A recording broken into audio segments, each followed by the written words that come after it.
My fans, I have arrived. Me too. Melt in your mouth. They look so cheery.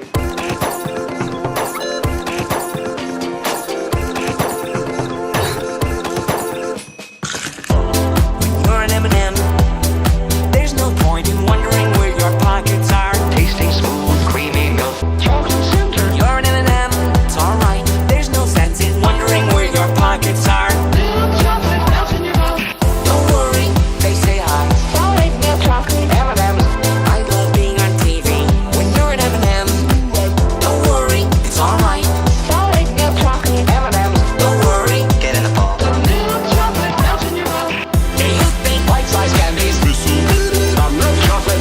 Do you think Bite-sized candies. Creamy milk chocolate. Do you think Bite-sized candies. I hope no one Almond chocolate. do you think Bite-sized candies. Chocolate center. Milk chocolate. you're an M&M? No one wrong. There's no point in wondering where your pockets are. Only M&M's candies. You're an M&M. It's alright. There's no sense in wondering where your ear holes are. Milk chocolate melts in your mouth. So it's that kind of party. Dark chocolate, darker than they see. So it's that kind of party. When you're an M&M. 13 more hours. Oh no. Solid milk chocolate. Aye. 13 more hours. Oh no. Milk chocolate melts in your mouth. Do you think Bite-sized candies. Milk chocolate. rock the boat? Bite-sized candies. Creamy milk chocolate. Milk chocolate. Do you think Bite-sized candies. M&M? Almond chocolate. Do you think Bite-sized candies. Chocolate center. when you're an M&M? Milk chocolate melts in your mouth. Must other Milk chocolate melts in your mouth. Creamy milk chocolate. Milk chocolate. Milk chocolate melts in your mouth. must other Milk chocolate melts in your mouth. they say hi when you're an M&M. All the M&M's you could want. With peanuts or plain. Might wonder. Might wonder. You're an M&M. You're an M&M. You're an M&M. You're an M&M. You're an M&M. You're an M&M. You're an M&M. You're an M&M. M&M. You're an M&M. You're an M&M. M&M. Solid milk chocolate. Milk chocolate. Bite-sized cat. Chocolate center. Solid milk chocolate. Milk chocolate. Bite-sized cat. Chocolate center. The M&M's can only all new M's. The M&M's can bite-sized candies. M's. The M&M's can only all new M's. The M&M's can. I'd say that's a wrap.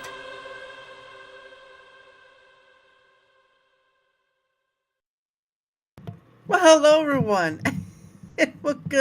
Welcome to a wonderful night we call life. First thing, when you don't feel like beating down the door, that's when you know you aren't living alone. All right. But anyway, hello to everyone. Sorry, we had to play. It's called Find Where the Answer Is to the Problem, and it was a fun one. It's like I went back to work again. Where does this connect though to? I'm like, I just left work where I troubleshoot most of the day, and I came home and everything was broken. And I'm like, oh, I hate that. Huh? Don't you just hate that when you just come home? It's like, why are all my things messed up? Why is everything broken? Why is everything? It Lord. worked when I left. Lord, please! All I ask for is things to work. I even gave myself like 15 minutes to like troubleshoot things before I came live because I know inevitably with my luck something bad's gonna happen. It's just how it works. I'm used to it. Well, now you know that something bad happened. It did. It happened. It happened. It took longer than I would have liked to fix it, but hey, that's fine. Hey, you know what? At least you didn't stick your finger in an electrical socket. That's a smart move. You know, I know a friend that actually did that one time. I bring something up and it's only worse news from there. Goodness sake. Only I think he used a fork or something. I'm like, why? Why would you do that? He goes, I was small. And I'm like, this is no excuse. Hey, I went my entire childhood and never took a fork and stuck it in an electrical socket. So I don't understand. Oh goodness. And I forgot to even do my opening. Well, hello everyone. That's it. You know what? The show's just gonna end there. That's the opening. That's the opening right there. Hello everyone. My name is Daramouthe, or Dara for short, because people can't stinking say a word right. They say Daramouthe. Look, what does the silent E mean to you guys? Come on. I know you went to kindergarten. I know you learned what A, E, I, O, U, and sometimes Y means. Come on. Come on. Silent E, it's right there. Oh goodness, I tell you. But anyway, welcome to another Darachat, where things happen, things get moving, and yeah, it's been good so far. But you know what? If things didn't I break, swear we haven't been drinking. He doesn't drink at all, and I haven't touched it. I swear. listen, if nothing broke at all, what would even be considered a show? Like there are times where I just laugh at something funny I said to myself earlier. Yep, there he goes. See, there he goes. Daramouthe. Gonna sound like make moose noises after that. It's like, oh goodness. But anyway, how are you, good sir? It's been quite some time since the last I've been one. good. Just trying to cruise through the year, keep my head above water. You know, work's kind of starting to wind down for the year. We're taking next week off, me and the wife, and then we're taking a couple days after the new year, so we get the second and third off. So I got a decent amount of time coming out where hopefully I can kind of decompress a little bit. I've caught up on a lot of stuff as far as like all my personal hobbies and stuff that I do online. So I've had a bit more time to kind of just chill out for a little while, which has been good. I've been staying busy regardless, just kind of writing things up and toying with them and pushing them, but not the same pace I would normally, which is kind of nice. And maybe I can get some other bigger things going and maybe eventually get back into streaming. I've been really kind of kicking the idea around past the retro root stream that I do, mostly just because I feel like it'll get me back into a couple of games that I kind of put to the side because it's easier to do something single player than it is to do something more competitive. But competitive stuff is more interesting for people to watch, I feel like, rather than single player. So, you know, that kind of stuff. Yeah, and that's understandable. Oh, you got a question. Someone's asking about the Intellivision. The Intellivision Miko. As far as I know nothing at this point. I disconnected from that group several years ago. I'm still friends with everybody I made friends with. That didn't change. I'm just not plugged into whatever's going on with that thing. Last I heard, they kept the Amico name. They lost the Intellivision name because Intellivision got sold to Atari. So Atari owns all the Intellivision IPs now. And they have a mobile app that has some games. I haven't really done much with that, so that's all I know, my man. Sorry. Because that's kind of funny now with games like have you ever seen those little like Nest things or whatever where they have all the games on there? Are you talking about like a retro power? Or are you talking about like the NES Classic and stuff like that? Yeah, the NES Classic things. Yeah. Because that seems kind of like, well, nowadays it almost seems like you could put one of those games on a phone because those things don't take up much data at all, to be honest. No, and the Amico games where they kind of they up the graphics and stuff like that on it, those weren't really big either. So they're pretty easy to download and use on the phone. Yeah, they made their own interface for it and stuff like that. Like I said, I kind of, when saying that this is the direction we want to go to try to get this other thing out, I was like, okay, this is too confusing for the mobile market and I don't like your pricing. Yeah. And I don't even care for this particular direction because that wasn't the direction you were going to go originally. Right. At best, it was going to be an addendum. So since I can't really support this direction at all, I'm just going to take a step back and kind of step away from this at this point because it wasn't a direction I was comfortable supporting, and I didn't want to talk negative the whole time on the podcast because that seemed mean to fans. And so I'm like, I'm just gonna back off. This is, if the actual product you promised comes out, I'm more than happy to have one. But if it doesn't, it doesn't. So it is what it is. Yeah, It's sort of like that song, "Know when to hold 'em, know when to fold 'em," sort of thing, right? Right. You just Right. you know when to walk away because I think if you aren't comfortable, like you said, going forward with it, why would you put yourself more into that Right. situation, right? It's like sort of like people who have that gut feeling, like I shouldn't probably go in that house that looks like a killer could be in there, sort of ordeal. Maybe not like that though, because I don't think you'd want to be um, getting too far into that. Fourth console? I don't know what the fourth console means. Or Oh, is it well, what he means is like a fourth console on the market, actively on the oh, market, like because you like got the Switch, the Xbox, and the PlayStation, right now. oh, So okay. this would be like a fourth active console on the Mm, market. That's what he means. yeah, and it used to be what Sega used to have their own console too, right? It was the Genesis, of course, and then you had the Drive or I think the CD thing, and then I think Dreamcast was the last one, wasn't it? For Sega, yeah, yeah, Yeah. for Sega, absolutely, yeah. Dreamcast was because they had the Master System, and Mm, then they had the Genesis, and then the Saturn, and then the Dreamcast, and yeah. those were the four consoles that Sega made during their. Well, they had handheld consoles as well. They Mm, had the Game Gear, mm, right? So they had that as well, and the Nomad, which was like a handheld version of the Genesis, right? But if you're mm. talking like main console line, they had like four main consoles. Yeah, because I mean, Sega used to be in the whole ordeal, and then they just became a game maker. Was basically Well, it. they had a lot of trouble, kind of internally, management wise, right? Mm, They had a lot of products going on because it's even in the Genesis lifespan. You had the Genesis itself, right. then you had the Sega CD, Hmm. you had the power converter that they were still supplying for a while, which was allowed you to play Master System games on your Interesting. Genesis. Mm, You had the 32X, which had the bad luck of coming out the day before the Saturn launched in Japan. mm, And then you had the Saturn and the Game Gear and the Nomad all running at the same time. Game right. Gear had a TV tuner that was still out on the market. Hmm. They had too much hardware and Oh. not enough of it was selling, and they didn't know when to kind of cut certain products. And Hmm. they also kind of just had like a lot of internal Struggle. shifting of ideas Hmm. that didn't align with some of the stuff that was really making them money, particularly in the States, Yeah. and took a couple of bad turns. And the Yeah. Dreamcast was kind of a Hail Mary console for them because they were in deep.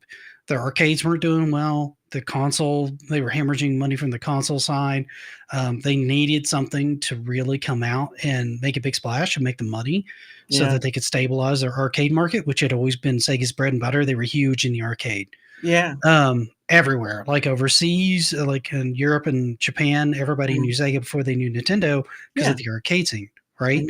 Mm, Um, and they were trying to prop that back up because it was having a hard time because right. arcades were kind of starting to go out of style, right? Yeah. Yeah. And it was kind of a natural evolution of video games anyway, right? Yeah. Because Yeah. the experiences you were getting on the console were now graphically as good, if not better, than they Mm, were in the arcade, and the games were bigger, yeah. right? They weren't meant to keep your attention for 3 to 5 minutes and then have you pump in more money.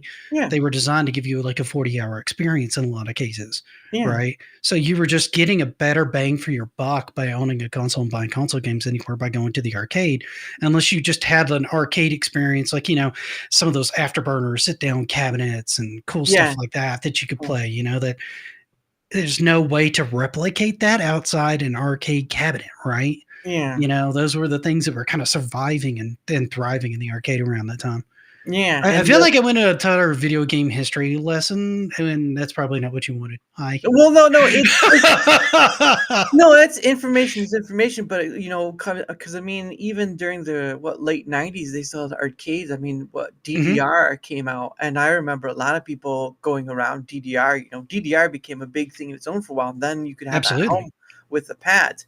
Mhm. But it's funny how you see from being something that's at a big block that's at a place you have to go to the big quarters for. Then you have something small at home, and then it's become this handheld thing like the Steam Vector Switch. And Yep. so it's come from a huge big block to a very small mobile movable gaming system. And now I'm not saying that Switch is perfect, because I've heard complaints about that, but it just goes to show that the technology has sort of become the mobile stature. And I do believe that if you were to combine it with, say, the headsets, right, of VR stuff, I do Mm. believe it could become a mobileness in that way. I mean, Well, they tried to do that. They've tried to do that a couple of times, actually. Samsung had like a little headset thing you could plug the phone into, and you could oh, put it into a mode, and it would try to do VR that way. mm, The Switch tried to do it with Labo. That was uh, amusing. well, it looked innovative though for the. I mean, it was worth a shot doing it with cardboard, but I feel like the construction of the Virtual Boy is a little bit better, Yeah. assuming you were okay with not having your eyesight 10 minutes into playing anymore. Ma, I can't see. I can't see. Did you ever use a Virtual Boy? Did you ever try one? No, I didn't go that far. I mean, as far as I used for my Switch, it was mostly just games I could, because I did do the take off the joystick thing and set Yeah. it down. Yeah, But absolutely. Yeah. I didn't do that very often because, the mobileness of it was nice. But I eventually had to get rid of the Switch because I had financial issues I had to do, and so I had to get rid of it. But I mean, it's sort of the mobileness of it, even though I don't know if that'll be the case, but even the mobiles of it sort of reminds me of what the movie Ready Player One is sort of, that future of what people want to become in that sense. I mean, you're Right. still you still. I mean, if you did have the track and stuff, sure, but there's that sort of. I think that's the sort of ultimate goal of what most of these game things want to go to is towards that arena of Ready Player One. Because I mean, whether you agree or not on the movie, if you read the book, whatever, that's fine. But at the end of the day, there's a lot of stuff there that it was surprising when that movie came out. They started seeing the technology that was in that movie start becoming fortunately guests aren't able to chat outside too from Ramble Studio. I tried sending that. Okay. I was trying to reply to some of these people that are out there because some people are asking questions and we're having our conversation. Yeah. And I'm so used to on my streams, I'm like, I'll just answer it in text on the side while we're having the conversation, right? Yeah. I've already sent that email to ask, but I haven't gotten an answer yet. So, hey, horror stream, thank you, good sir. I think this is the first time you've ever rated this Yeah, stream. Native's here. Looks like Horror Stream's here and answered the last question thing on the Amico from Nubin. No, I don't think it was any kind of scam. I think they just ran into a bunch of financial trouble. And how it usually works? that's where they're at. So Yeah. that's the end of my part on that. I don't really want to talk anymore about that tonight because I don't frankly, I don't have any more to give you. That's all I got. Yeah. Yeah, because I had a gentleman on DJC Game Studio. Oh, I'm sure it came up then too. No, he had a television. I think they watched whatever that in television thing was that happened a while back, that event. Mhm. But he's very into the television and all that stuff. Mhm. But for me, it's just I have a PC and I mean, you can't play Nintendo games on the PC, and you can't play, many Sony and Xbox games. Well, Xbox games. Honestly, I feel like that's going to get less and less. Xbox pretty much everything modern for the most part is on Game Pass for PC, right? So you can play it there. Sony is moving more and more of their stuff over. There's a few exceptions like Ratchet and Clank and Astrobot, that haven't moved over. If they're gonna go that route and start bringing things like that over, I would like them to bring those over too, so people can experience those. Yeah. Because those are both great games. Those are like two of my favorite games on the console, flat out. Yeah, especially because I watched people play the new Astrobot, and of course Astrobot had some other stuff come out earlier, but it's just one of those things where I think because there are some games that were paid to be exclusive on Sony. Yes, right? Like Stellar Blade was and I think still is right now. Yeah. Then you had the God of War games were Well, that's made by one of their like first or second party studios. I think it's a second party studio. It's Santa Monica, I think. Santa Monica, which they're so invested with. Yeah. They're almost first party, right? Yeah. They're so closely tied to Sony. But I think, didn't they move the first, like I think a lot of people termed it God of Dad instead of God of War because he had the dad bod, the reboot in like 2018. Yeah. Didn't they move that over to PC? I thought they did. The first one did. I think the second one is. I think the second one is over right now, or it's in the transition to. Because again, these were they paid for an exclusivity. Okay, Right. Nicholas Rage. Stellar Blade. I remember the game. More like Sexy Blade. There you go. Then you have Luke's. What's up, Luke? No, yeah. So yeah, I guess Stellar Blade for quite a while is going to still be over there, which is kind of and the second Final Fantasy, game, is still over on Sony as well. So because I believe Yeah, Final Fantasy 16 did move over to PC. That's available. But if you're talking about like the part 2 of the Final Fantasy 7 remake, yeah, that's coming over next year, but it's not over yet. Yeah, so again, Sony does pay for exclusivity for probably a year's time, and then they kind of get because a big chunk of those games either they're either on Steam, Epic Game Store, and some other stuff, because that's that's where the majority of market is where people can play on PC because there are some cases where you can build a better PC powerhouse rather than a console, because consoles are ready to go, but they're not. You can't build on them, so to speak. Right. I don't know. I've leaned more PC over the last couple of years for most things anyway, because that's where I tend to do most of the gaming is when I'm sitting in my computer room rather than when I'm sitting in my living room, which is where my consoles live. Yeah. Because if I'm there, I'm usually spending time with friends and family. Right. I'm not really engaging in a video game unless they're engaging with it with me. Right. And so those are different experiences that I'm looking for there.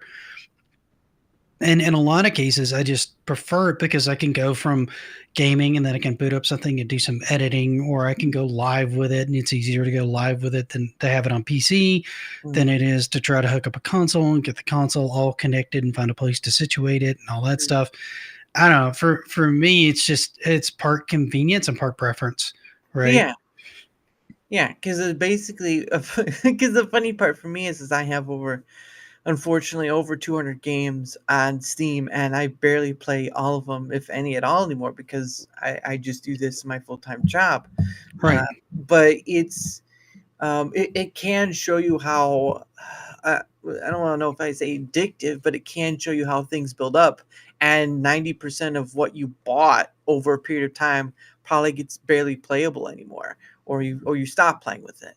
And so there's that too, where people, I imagine people who have consoles have huge libraries of physical media, right? They have the physical media. If you bought Starfield, somewhat not going to have that, but people have a large library of physical media. While that's great, you tend to take up your shelves start to take up space of things that probably don't get played with, and they just end up being dust or getting dust on them. And so you kind of have the thing, right? Is it a collector's item, or is it, you pull it off the shelf and you play with it? Because even that media doesn't last forever. It hits a certain point where the discs start degrading. I think that's what right. And carts tend to last a little bit longer than that. So they have a better shelf life than CDs do. So it's not as bad. And my big problem, particularly as we've gotten further along in consoles, they're so integrated with their online components and registering to different servers. Yeah. I wonder how many of the games from, like, say, the PlayStation 4, PlayStation 5, and even some from the PlayStation 3, which was in that middle ground where it had a lot of updates and online components, but they weren't completely necessary. How many of those are really going to be playable, right, in the way you remember them moving forward, right? So it's kind of one of those things. Yeah, and again, it's like you said, it's partial that preference or deal, but at the end of the day, it's sort of this weird mixture of things, right? You still have consoles out there, and you still have PC becoming a thing. Of course, you have stuff like Fortnite, right? Fortnite is a what would you call that? Like an MMO or something like that, online shooting or whatever. Fortnite's the every game at this point, man. If you think of a genre The only thing I don't think they have in there is a fighting game right now, but they've got like Guitar Hero in there. They've got like a first person mode in there now. They've got their Mhm. Battle Royale. They've got Lego in there. They've got racing in there. Yeah, racing. It's it's become the every video game. It's weird, man. And honestly, that one's wild too, because you can play that on mobile too. Kind of like Yep. Call of Duty. You can do that too. You can do it on your phone Yeah. for like maybe 30 minutes before you kill the battery, because usually most of those games, man, like you boot those things up on your phone. I Yeah. hope you've got a good case, because your phone gets hot, dude. Yeah. Yeah. Can't stop the Fortnite. Yep. Hey, we got Bourne in the chat, and Newman's asking where the cash went. Well, we had a lot of technical troubles, so by the end of it, I was like, screw it, I got to get in quick. So I Yeah. just shortened everything to geek, Yeah. because I only really run my Geekstorian channel now, which is like my game history channel. Yeah. That's the only one I run now. I don't do anything with the Geeks with Cash channel anymore. Oh. It kind of ran its course, I felt like, as far as what I wanted to do with it and the direction I wanted to do. I wanted it to have more focus rather than being so all over the board like the other channel was. Yeah. So I just started that one all over again. Oh.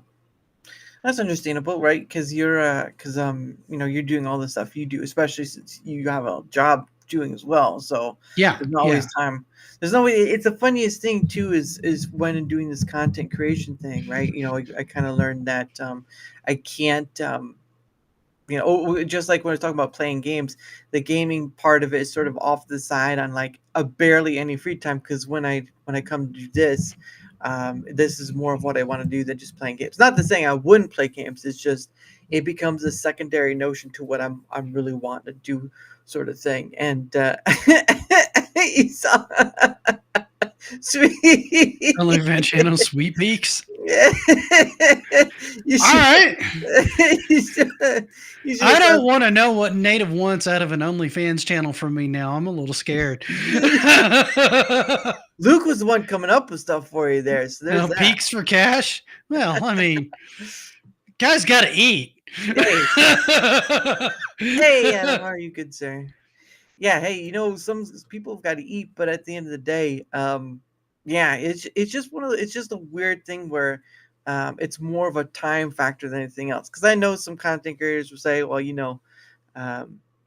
what is it? They'll just doing all this stuff or whatever. But for me, it's just getting to do this with other people, and then seeing how it pans out. Because at the end of the day, it's how many months after the last time we were here? It's probably sometime in now I got to look this up. Yeah, because you had somebody every day last time I was here, and I don't think that stopped at all. I've been doing it since April. And I'm trying to find where, because I don't think you've had any gaps that I'm aware of anyway.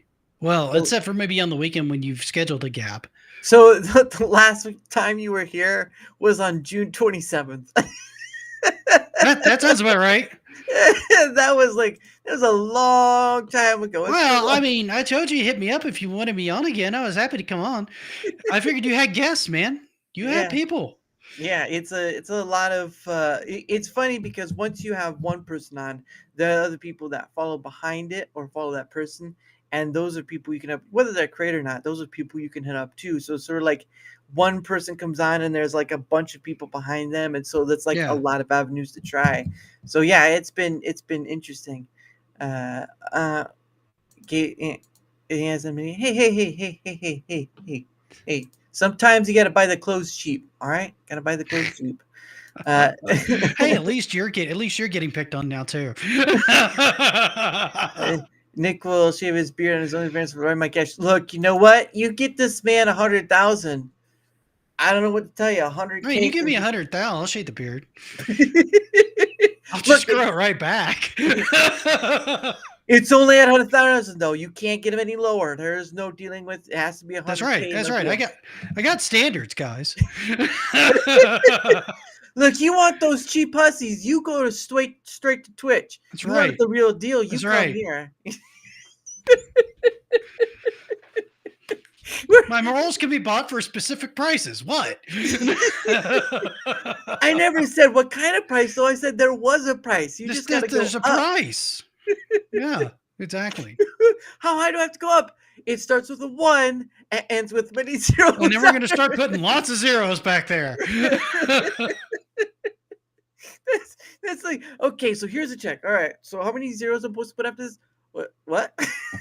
Dude, it's so funny. Like for the longest time, like 3 shows in a row. It was like almost 2 months. After I got the beard kind of growing in at a reasonable rate. The Mike's like, when did you get a beard? And I'm like, are you serious right now? What does that mean? No. He's like, I don't remember it last time. I'm like, go look at the stream because it was there. And Adam's like, how about $3 and a Lion King? I don't know what Lion King tape is. You got to tell me what Lion King tape is. That like is like Gorilla Glue tape? Is that what it is? I don't know. No, I think he's talking about like Lion King, the movie, the Disney movie. Oh, Lion King? VHS tape. Oh, Lion. Yeah. Well, no. I'm pretty sure that's what he's talking about. That ain't worth much now anymore, I'm afraid. Unfortunately. I mean, you might be young enough that you never called it a tape, so you may not have had to deal with VHS. Yeah, well, we still call it. I remember still calling it a tape. You know, we put in the tape or something like that. And then once DVD, because I remember when DVD started coming out, they started making those combo things, right, with the VHS and the DVD thing. Yeah. But man, once DVD came out, people started transferring over that because hey, Rumble Quacker, how are you? What's up, Rumble Quacker? But yeah, it's very weird, the evolution of our digital media of sorts, right? It used to be like vinyl, and then you had Betamax, and then you sort of went up to VHS, which is nothing more than magnetic tape, if you want to know. And then, of course, DVD hit, and then Blu-ray hit. So Laserdisc was in there too for a while. Yeah. I think Laserdisc was pre-DVD. I think that's what it was. Laserdisc honestly was on the market in like the late 70s. So technically kind of predates Betamax and VHS that were duking it out in the 80s. And then right around the 90s, I think you got DVD, and then there was HD DVD and Blu-ray duking it out. Yep. And Blu-ray won that war, in large part because of the PlayStation 3. Oh, yeah. And then everything started moving digital. What's funny is I've seen more of a push to go back to physical. Like I started getting into vinyl. I like the sound out of it better than I do with the way that they've kind of compressed things to make it work more digitally. Yeah. There's more nuance to the sound, and there's certain framing of the music and stuff like that, like a lot of the brass and drums and stuff like that. Yeah. A lot more of the nuance of the instrument comes out on vinyl than it does on any other medium that I've tried. And I've tried pretty much all of them. With the exception of 8-track. I skipped 8-track. Hey, G. And I even bought a Blu-ray player because I got fed up with waiting for a streaming service to pick something up, or it not being available digitally, or having to figure out where it is digitally, and then hoping I can connect to my library or whatnot. And I'm like, you know what? Some of these I just want a physical copy of. That way, when I want to watch it, I just have a copy of it. Yeah, Laserdisc lost all the DVDs because porn. What?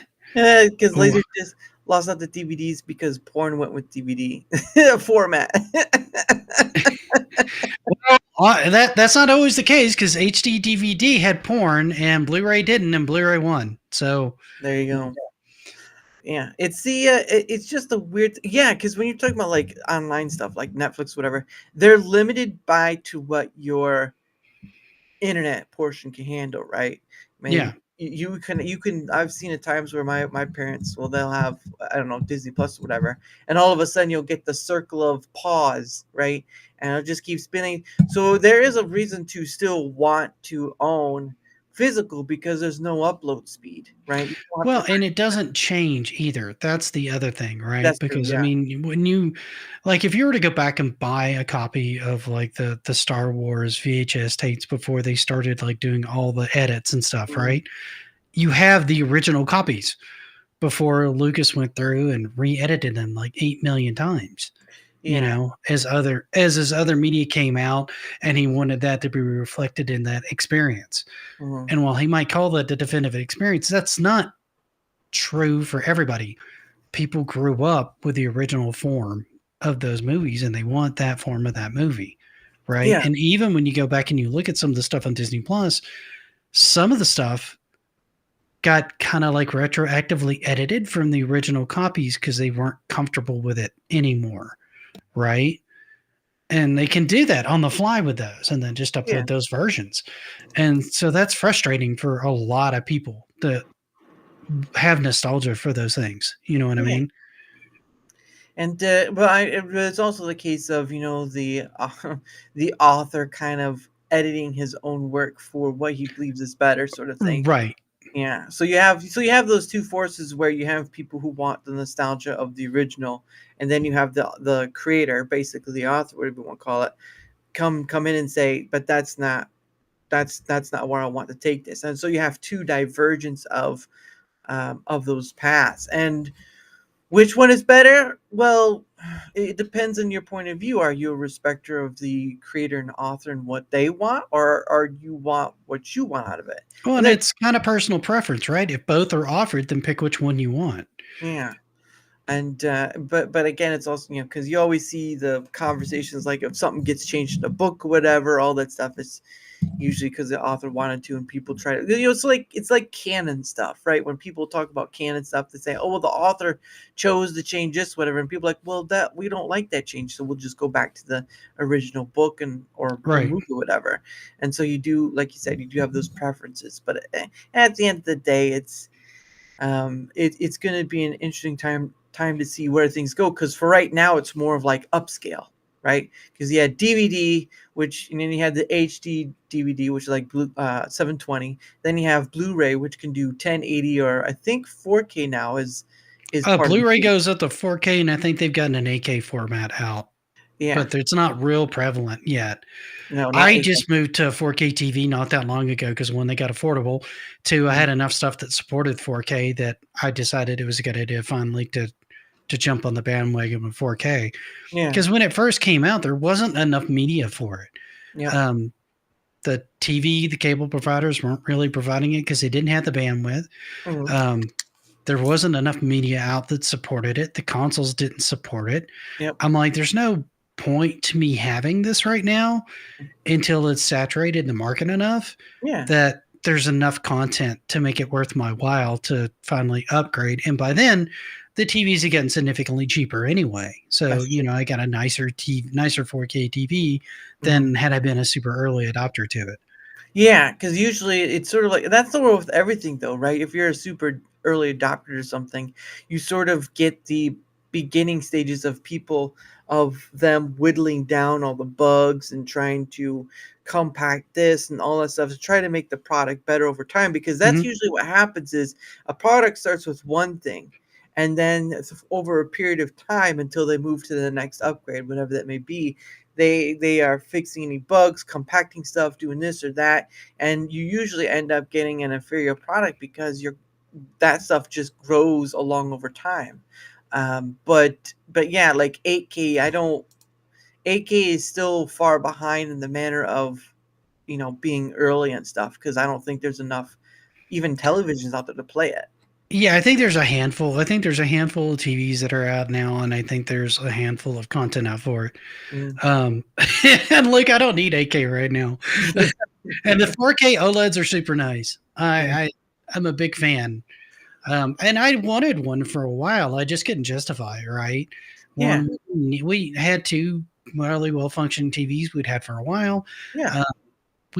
Again, it was the same problem with not having enough media or consoles that really could do anything useful with it. So Yeah. it seemed like a big deal. And then once we started getting the newer consoles, because we've got a Series X and a PS5, and I'm like, you know what? it's probably a good idea to go ahead and upgrade because these consoles can support this, right? Yeah. Hmm. Yeah, and it's the funny thing too is where, I usually until it gets close to the point of not being usable, I usually try to keep things, you know, tech wise of like, I had a iInfo 7 for quite a long time, and I didn't move up until recently because, well, there's just stuff after a certain point where they stop supporting it, Right. update wise. So Right. that's kind of them forcing you, saying, well, you need to update to this point. So I kind of went up a bit to do, and I'd save money on the side. But there's Well, I mean, you had your 7 for a long time. I think they're on like the 16 now. So, I mean, you skipped like 8 revisions almost, which is yeah. actually really good. Yeah, I went from Normally I make it 2 or 3 revisions and then I'm noticing some slowdown or some hiccups on the phone and I'm like, okay, I guess it's time to get a new phone. But I Yeah. don't really do a lot of gaming on my phone either. It's mostly like social media and texting, and Yeah. I'll look up stuff on it and stuff like that, or do some banking and things like that. I used to do games on it a decent amount, but I have a hard time getting engaged on a lot of the mobile games at this Yeah. point, to where I just kind of lost interest. Yeah. And that's understandable because, I mean, I remember when, mobile games and stuff were starting to become big. Candy Crush. Candy Crush was a big I one. played a bit of Candy Crush. Yeah, I had a lot of fun with Candy Crush, honestly. I just kind of got burned out on it. Yeah. Well, it was very, a lot of people still do, it's very addictive, but it's Mhm. just sort of that, especially with mobile games, is that they get limited to a few arenas. One is by the person who created it, right? Because they do have to update their dApps to the continuation of the phone models and the technology and all that stuff. And sometimes they can't anymore. They just stop and whatever. Again, and like I said, the technology kind of updates over time. And like you said, you wait 2 to 3 revisions and you're like, I got to up. And I'm waiting until like 6 to 7 revisions in. It's like, this is all I could afford. So, Well, I mean, a lot of times too, one of the things that kind of bugs me is we've moved away from, like, even the receiver I just bought to be able to plug a lot of my sound equipment into, mm, um, has a phone app. It actually came with a physical remote, but it has an app that acts as the remote. nice. And a lot of the, like, I've got a big transformer figure behind me and it only works through the application. Yeah. So my concern with a lot of these things is, what the hell happens when they suddenly decide they don't want to support that application anymore? Right? Yeah. Well, it's the same thing like with your computer stuff, right? Once it stops supporting, what Windows 7 or Windows Vista or whatever, like you kind of out of luck and you have to update, or you just stay where you're at because they will. Right. But some of these things won't even, they'll work through voice command, but Mhm. for the most part, you'll lose a ton of the functionality out of them once you Mhm. can't use the application anymore. And I went into it knowing that, but it's still kind of one of those things that's always kind of in the back of your head Mhm. with a lot of the stuff, because they're not giving you like the enough of the physical items for the thing to be useful without your phone having a specific version of the application, Yeah. which can either they just stop supporting the application, or they don't support it for long. They end support on that one, and then the new one doesn't work or whatnot, or it just starts having issues with current phones, and Yeah. here you are kind of in a mess, right? Yeah. It's So sort how of, far down the rabbit hole do we go with like making our cell phone the beginning and ending of everything that we're, you know what I mean? It's convenient, but it's also kind of a handicap at the same time. yeah. Again, it goes back to that early adoption stuff, right? When a new technologies come out, you have to be careful of adopting it early. Otherwise, you end up getting those bugs and stuff like we were talking about earlier, where you kind of it's the funniest things, right? If you adopt too early, you get all the bugs and stuff, and you're just kind of updating through the process. But if you wait too long enough, it's already almost done, and then the next one's coming up. So it's, Yeah, and then you lose support for the one that you're finally trying to adopt. Yeah. we're kind Yay. we're kind of at this point. It was like, I'll take that. Oh, it's outdated. Oh, all right. Well, I'll just wait for the next Yeah, one. we don't really do any support for this one anymore. Then why are you selling it?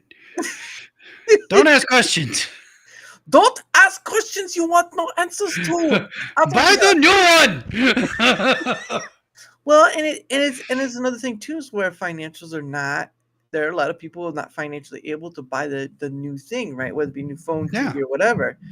People will wait on Black Friday to happen, but you don't need to wait on Black Friday for deals. Yeah, I was about to say a lot of times Black Friday, and some of the I did find one good Black Friday deal this year, but most of the time you'll find better deals throughout the year than you will on Black Friday. Oh yeah. Well, and it's funny thing too is majority of my computer equipment that I bought, because I did buy in pieces. I can't. Hey, geek. Hey, Chad. Hey, gaming Jen. And who's it? Born said check out the LG G4. I've got a Sony Bravia Master Line one that I'm really happy with. So I'm sticking with that one right now. I'm a big fan of Sony's TVs. I just like their color palette. Yeah, I know I know Sony's been known to make some pretty good products. Is it Sony or Samsung? I think it's Samsung, because Samsung was ahead in trying to make that like foldable screen, right? They were trying to I make thought that. LG was doing something with that too. Don't they have like one of the? I don't know. You're talking about the phones. Yeah, no, they've got those foldable display ones. I heard rumors that the iPhone's going to get one of those in like a year or two now too. Well, I Like mean, the next iPhone line's supposed to have like a fold. They're going to have an option for foldable screen. Let me put it that way. possibly, but usually for Apple, for what it's worth, Apple usually waits instead of applying the new thing now, right? They kind Right. of they kind of do a upgrading secretly, because I know a lot of people like, well, screw Apple and all this stuff, but then again, you guys don't realize how majority of your phones are made anyway. But for what it's worth, Apple has done some things pretty well. That it's why people stay there. Is sort of part of which is their ecosystem, right? Like their Mhm. ecosystem, something you buy off your phone, whether it be a music game or whatever, you can transfer to your iPad, maybe your Mac or whatever. There's certain things they can't, because they're formed to pad and phone, mobile port rather than stationary sort of thing. But their ecosystem is what keeps a lot of people where they're at, because you buy music, you can buy movies, you can buy TV shows, you can buy all these things through the system, and you could play it almost on all this stuff. Now, I don't know if you can play. I don't know if you can play a movie on the watch, but who knows? I haven't tried it. I mean, that seems like a terrible viewing experience. I mean, and I'm 90% sure you can't. I'm sure somebody will prove me wrong though. Yeah, and there's always that. But there's that ecosystem where you can transfer looks through all your stuff between the whole ordeal. And I have an iMac. It's just a Big Mac that I already paid for at McDonald's. It's just a Big Mac that I already paid for at McDonald's. Well, now that I think the McRib is back out now. Yeah. Everybody's been talking about the only reason I know the McRib ever comes back is because there's a couple of people I know that get super excited when it comes back. They're like, the McRib is back, and I'm like, and they're like, you don't understand. I'm like, you're right, I really don't. But I'm glad you're happy. I hope it tastes so good. It reminds me of when for McDonald's, when they would have their Monopoly thing going on, right? You take the tab off the drink or the fries, whatever, and you try to get that. Now, people would pay a lot of money to try to get the big ones, but the irony of the odds is so high. It's sort of like you have better odds of going to Did anybody ever actually get Park Place and Boardwalk on that one and win, like, what was it, the $1 million or $10 million? I don't know that anybody ever got that, did they? Oh goodness, has anyone ever won McDonald's McDonald's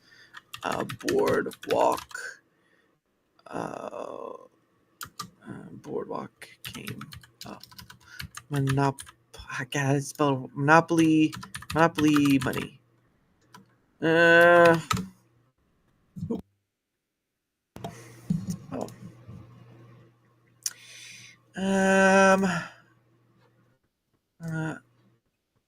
Well, I got some form of answer, but I gotta bring it up. Hold on. Here we go.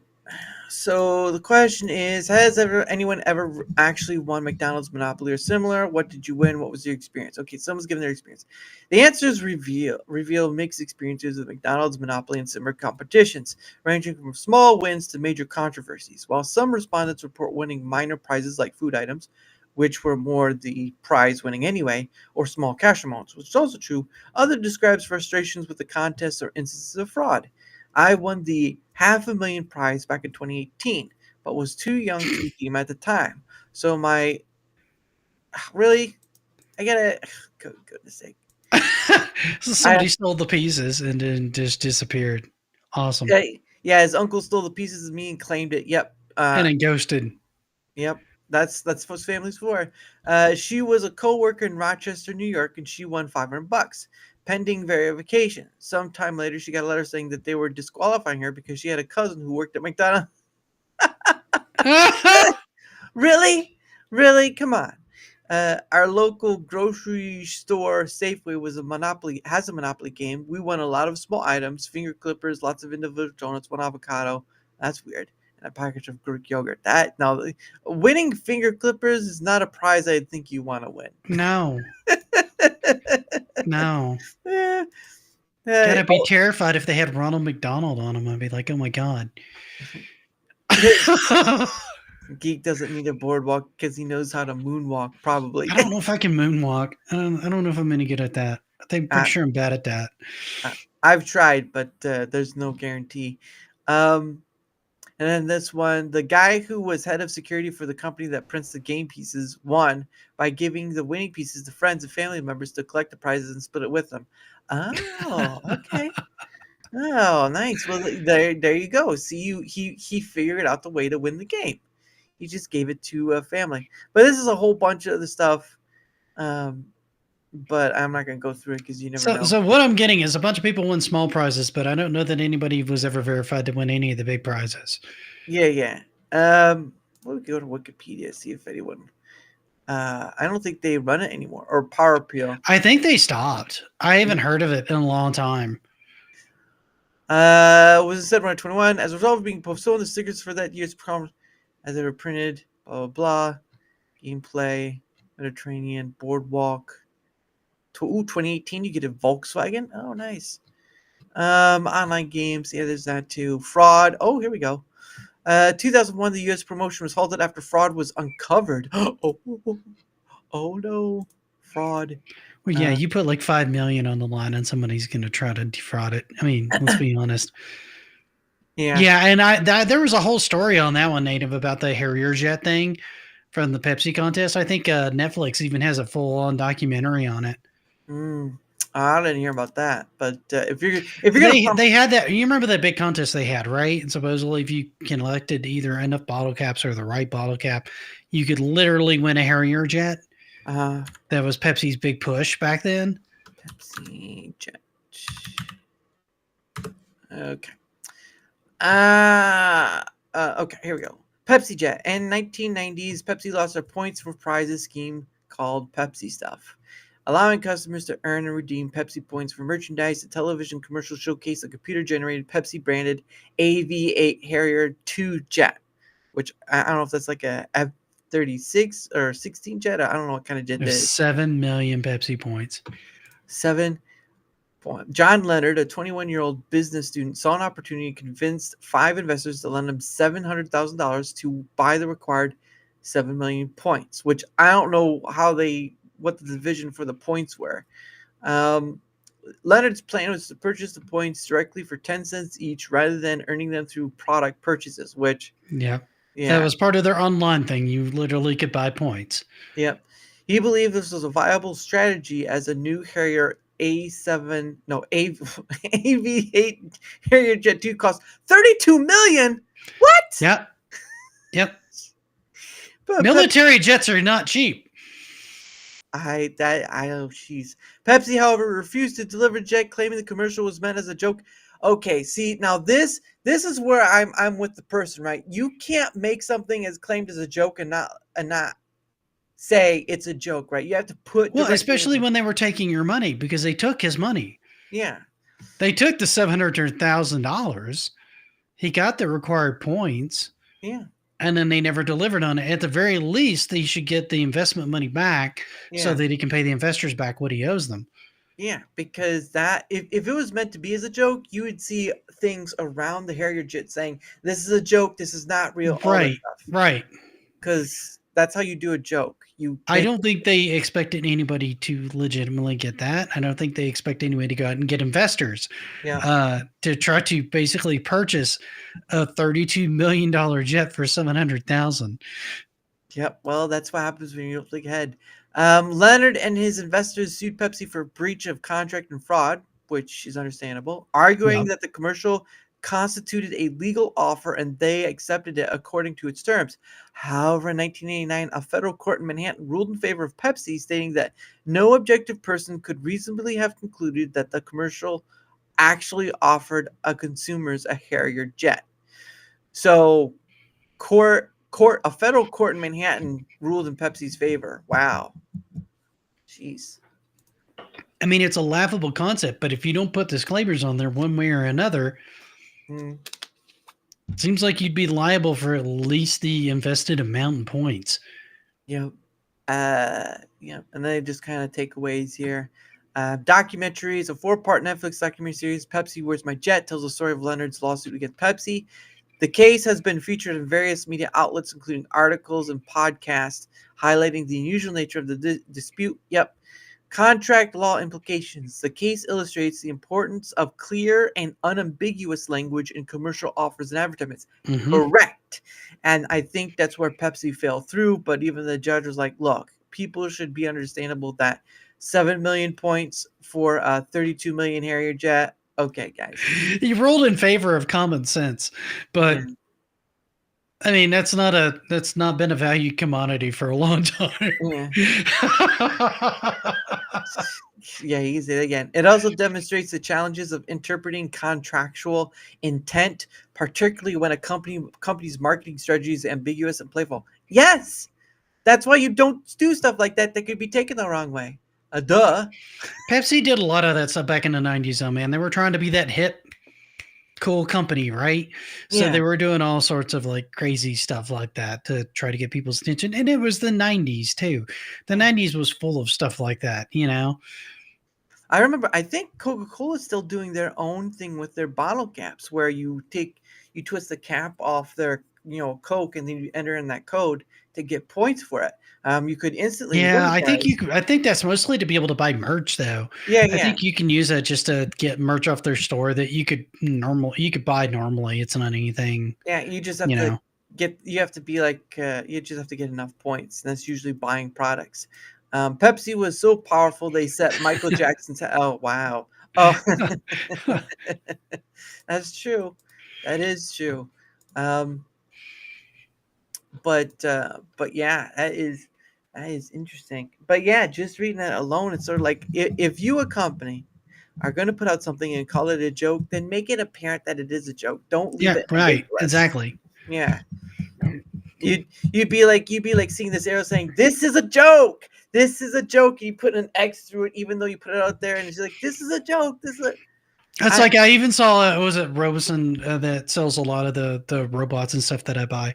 Uh, They had one where they were showing like their Buzz Lightyear robot flying, and they put it as kind of a robot does not actually fly.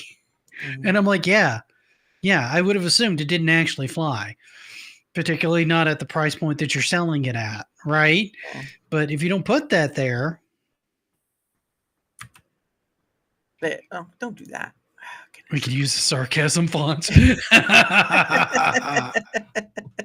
Well, yeah, especially online when you do sarcasm, you do like the /s so people understand that it's sarcasm, right? It's so people online, especially in the social media aspect like Twitter X, they expect you that when they put out something that's supposed to be sarcastic, that you're supposed to understand it's sarcastic from the get-go. And like, you do realize you're putting words on the screen, and I don't understand, the small basic of it. Like Yeah. you need to put something there to initiate, like, oh, that's what it means, instead of saying you're supposed to get it, you're supposed to read it. It's like, I can't read your mind. What do you want from me? For me, it depends on the person. If it's somebody like Yeah. Doran or Luke, I can usually tell when they're kidding with me and when they're just giving me crap. For the most part, there's times where I don't always take it the way it's intended, or I misread it. That happens. But that's what happens when you're not looking. And that can happen in real life too, but it's less common, right? Mhm. Yep. And but you know, it's just the silliness of it all, and it just, you know, I try to. There are points of social media that are like, why does this thing exist? But then again, it is what it is, right? Like with the whole, once they went monetization, the bag is not a toy. That's right. The Mickey D. Sorry guys, the Amazon Fire Stick is directly linked to Twitter. I can't mention anything on one without immediately seeing on. Yeah, Mickey D. Money game was about 100% rigged. That's a great documentary about it. That's Adam. Those games are specifically designed to not be reasonable. Why should anyone assume that was any different? Well, because people want to win things. That's why I like Adam. The bag is not a toy. The bag is not a food item either, and yet some people. Bob Newman, it was a joke because a jet fighter isn't a consumer product. Well, maybe you should not put that on your screen as a joke. Yet you can own a tank. There are True. people that have and do own tanks. Yeah. So I could see somebody thinking, hey, I can own a jet. I may not be able to fly the thing because I don't have a license, Mm. right? But Yeah. who's to say I can't own it, right? If I can own a tank. Seeing, you know, if you owned a tank, Geek, I'd be like, yeah, it works. It works. I can see that. I mean, it would make my commute more fun. Let's put it that way. Traffic's no longer a problem. called tank. I've never heard of that. Yeah. instead of fighting over a parking spot, there are no fights over a parking That's spot. right. Now it'd be hard to get into the parking garage. I might have to load the cannon. It'd be hard to, you know, tow you out because, like, look, I don't know where I'm supposed to tie this thing. This thing looks like it'll drag me. What, you're going to tow my vehicle? Good luck. About to retire. Oh, it's about to retire. Arnold Soda bought a tank when he retired. Oh, okay. That's a straightforward way of saying it's a movie. Joe Biden said we should buy it. Mine is still back order. Yeah, that's a lot of money. It's a lot. Mine's still on back order. Tank Maverick. But yeah, Tank Maverick. That's hilarious. But anyway, it is the top Power Hour time, ladies and gentlemen. What is Power Hour? Well, I'm glad you asked, even though no one said anything. I'll ask what's Power Hour. There you go. Wow, I like the spirit of this kid. But anyway, what Power Hour is that it's a time of promotion and all this stuff, because you know how it goes, right? Creators usually do it at the beginning, at the end, sporadic throughout. I do it at every hour we're doing this thing, because, you know, it's sort of like a timekeeper thing. Like, you hear the buzzer, you know, when you put food into the oven, you have the egg timer going, and you hear the egg timer go off. It's like, oh, it's time to promote ourselves. So I did carry over all the links I had from the last time. So, but if you want to do it in your own way, the floor is yours. So I'm assuming that means you guys can post links if you want to post links. Yeah, go for it. Go for it. And we The wait. No, the links are down below in the description. That's Oh, where they're at. Yeah, the links are down in the description. But if you want to post links in the chats, you're welcome to. That's up to you, though. You can't do it from studio, though, unfortunately. But yeah, what was it? Let's see. But yeah, if you want to see both on the Rumble side and YouTube side, his stuff is down in the description below. Well, link. It's down in the description. Look down in the description. It's in the description down below. Look there. Look, I just pressed more show more info. It's right down there. Horror knows how to find me. Oh, yeah, he knows how to find you. He knows how to find me. He knows he's here. He knows how to find you too. I can't see. Open your eyes. But yeah, his links are down below. But you said post links in chat, so I did. Oh, okay. I didn't see a link come up. That's what that was the joke. The link. That was the joke. I'm pretty sure that was the joke. I didn't think I'd have to go. I didn't have to think to go that far. But if you want to, sort of promote yourself in the way that asking people to come to your thing or whatever, it's up to you. But the floor is yours if you want to do that. Oh, I'm not too worried about it. I think most of the people here have seen me before. I mostly do like a gaming history channel. I used to do some streaming. I don't do as much of that anymore. Right. I'm listed as Geekstorian on YouTube. I'm listed as the Geekstorian on Rumble because I had some issues when I made my account. So that's why it's named slightly differently. So that's pretty easy to find me. I've got quite a bit of stuff up on both platforms. Working on a couple of videos now. Now, somebody asked what I was editing tonight. What I've been editing is one on Virtual Fighter because I do a couple of series right now when I'm not doing one-off stuff. One's called Genre Makers and one's called Rare Game Experiences. Genre Makers are ones where either I try to take a look at games and try to decide whether or not a game either helped define or generate a new genre or whether it helped redefine or refine a genre and discuss why I feel like it did so. Rare Game Experiences often goes into games that are kind of one-off or weird, odd games or arcade experiences, right? That you just can't find commonly or really rare, right? Even when they were out.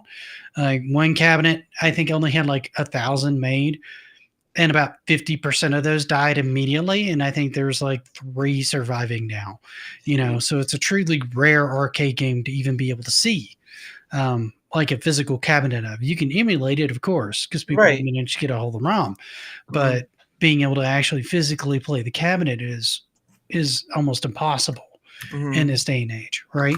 So those are the kind of things that I've kind of got up, and the Virtual Fighter is going to be under the Genre Makers one. I've got a couple others that are coming out before that, and probably one will launch tomorrow, and then I've got 3 others before I would even come close to that one, because I'm getting pretty far ahead on like the weekly videos. I do every other week it alternates series once every other week, right? That way I don't have to do like 2 a week and run out of material too quick or burn myself out trying to get it done. Because I was doing that for a while and then I started running out of stuff to do. And I'm like, maybe I should do like, 1 video a week as opposed to doing multiple videos a week, because it's not a full-time job for me. I don't I make a little bit of money off of it on YouTube, but it's not enough money that it really amounts to pretty much anything. And I have a full-time job anyway. So I'm not really concerned about it being a job so much as a hobby and a way of learning things and then sharing that knowledge with other people. That's more kind of what my channel's about. And it's always fun when people share stories. Like one guy commented on the Afterburner one, and he was from Belgium. No, he was from Berlin, and he said that he and his buddies would always go over there and do a bunch of Afterburner and then go get hot chocolate. He said there was nothing quite like being high on hot chocolate and Afterburner on like a Saturday afternoon. I'm like, I love this. I love these little anecdotes and stories that people will tell me about like their childhood and their experiences with these games or what they liked about it or what they didn't like about it. As long as it stays friendly, I'm cool with it. Sometimes people get like just straight up hostile. Like, this console sucks and you suck for talking about it. And I'm like, dude, I have no emotional investment in that console. I covered it because it's part of history. It existed. Like, I don't know where your headspace is, but thanks for coming by, I guess. There's always people like that in anything, You reach enough people and somebody's going to be pissed about it. You could say the sky is blue and somebody's going to be super furious about it with you at one point.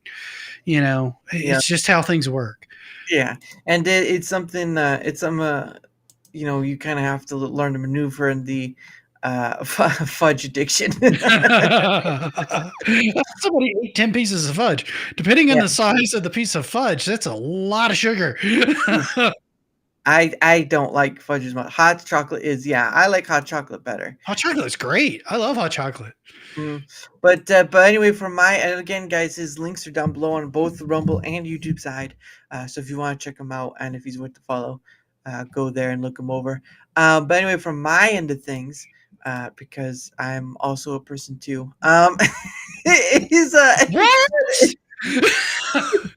no way! I didn't know. Man, I thought I was being interviewed by AI this whole time. I was like, man, AI is getting really good. I don't know why anyone calls it an interview. I'm just in here conversing with people. If I was having, hey, if it was an interview, I'd have like a stack of cards here saying, "Okay, here's That's the next true. question." That's true. Yeah, but Merry Christmas, whore. and then people say, "You know what? You know what it is." And like, you know what? Come sit in my seat and see if it's an interview. But anyway, for my end of things, we're the other Rumble side, we're the YouTube side. It doesn't matter which side. If you wouldn't mind leaving a like, sharing the content, or leaving a follow or comment. And of course, if you're on the Rumble side, they do repost now, so that's something new. Any and all of it that helps with the engagement factor is much appreciated, because guess what? It not only helps in being seen by a lot of different people, right? That's what a lot of creators want, but it also helps in bringing on people as guests. And I've had people who are creators, I've had people who aren't creators, I've had VTubers, I've had former military, I've had a whole assortment of different people on. So you guys can help with that. But yeah, any way of helping with the engagement factor on either end is much appreciated. And of course, if you want to see where else I'm at, look, there's a link down below. Again, with all of geek stuff too. So go down there, check out my stuff. And if you'd like to come on, guess what? You can either leave a comment on either Rumble or YouTube, or go to that link down below, find my other stuff, and we can get started from there. Because next week next week, because people are going to be doing for Christmas, but next week is certainly going to be, the next 2 weeks are certainly going to be striving to start filling up for January, because there are a few people I got the thing to ask in January, but I don't have to fill up a month, but I try to see if I can still do it. So there's that.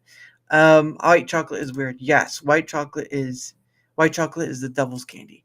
White hot chocolate just seems strange in general. I don't think I've ever had like white hot chocolate. Yeah. Yep. And there we go. Pin that. There we go. Oh, and EG or Eclectico ask all video games. I think it was for your earlier statement about the video game stuff. So. Oh, I mean, like on what I cover is I cover pretty much any console, any game type, even if it's one I'm not into. It just depends if it seems to fit within the theme of what I'm covering. Yeah. So it's not I don't do specific consoles or anything like that. I've even covered electromechanical games and stuff like that came out before and things of that nature. So it's more focusing on gaming from what I feel like is a historical standpoint, right? Yeah. And it was from that, everything's part of the medium, right? Yeah. Yeah, because there was when I had DJC on, I was talking about, I had remembered of like there's a museum out there, a video game museum, trying to collect code of games because they eventually dissipate and fade, and some games have already gone and disappeared. I don't think anyone cares about the ET one, but I'm pretty sure there's a place you could just dig them up if you need it. I do think they're still pulling those out of that landfill, and I want to say it was like New Mexico, where they buried them. What's funny is they did the same thing not that long ago with a bunch of Funko Pops.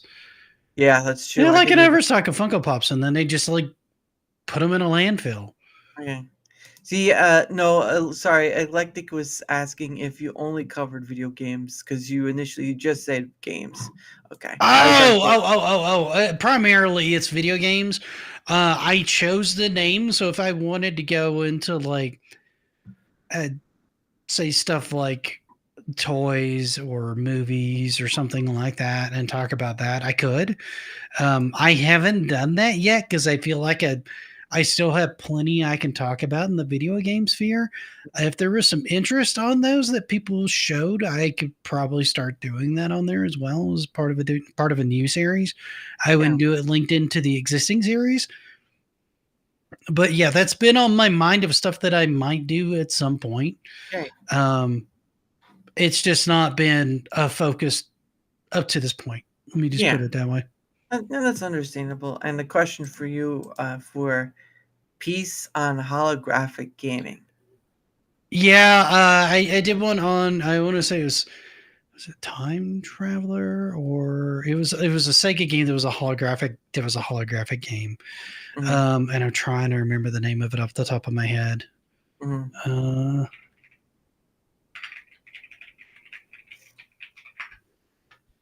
Time Traveler. So I did get the name right. Oh, there you go. And it was kind of a trick, right? It wasn't really holographic. They used as they recorded everything live action and played it on a laser disc, and then they fired it at a mirror that was kind of like a parabola style mirror that would reflect it up to where it looked holographic, but it was really just kind of like a reflection. But it was a cool step forward, and it was something that they wanted to make a thing, but it just didn't really take off. And the game played a lot like if you ever played Dragon's Lair, where you hit the button or Yeah. you press a direction. It worked a lot like those games because most of the Laserdisc games function that way, because you couldn't read a Laserdisc fast enough to really interact with it the way you could a normal video game. Yeah. Right? It just wasn't capable of doing that. Yeah, and the I remember there was a magazine a long time ago when I was a kid. It was called Kids Discover or Discover Kids. What graphics? I wrote a song about graphics. It charted. It's charted. Oh my god!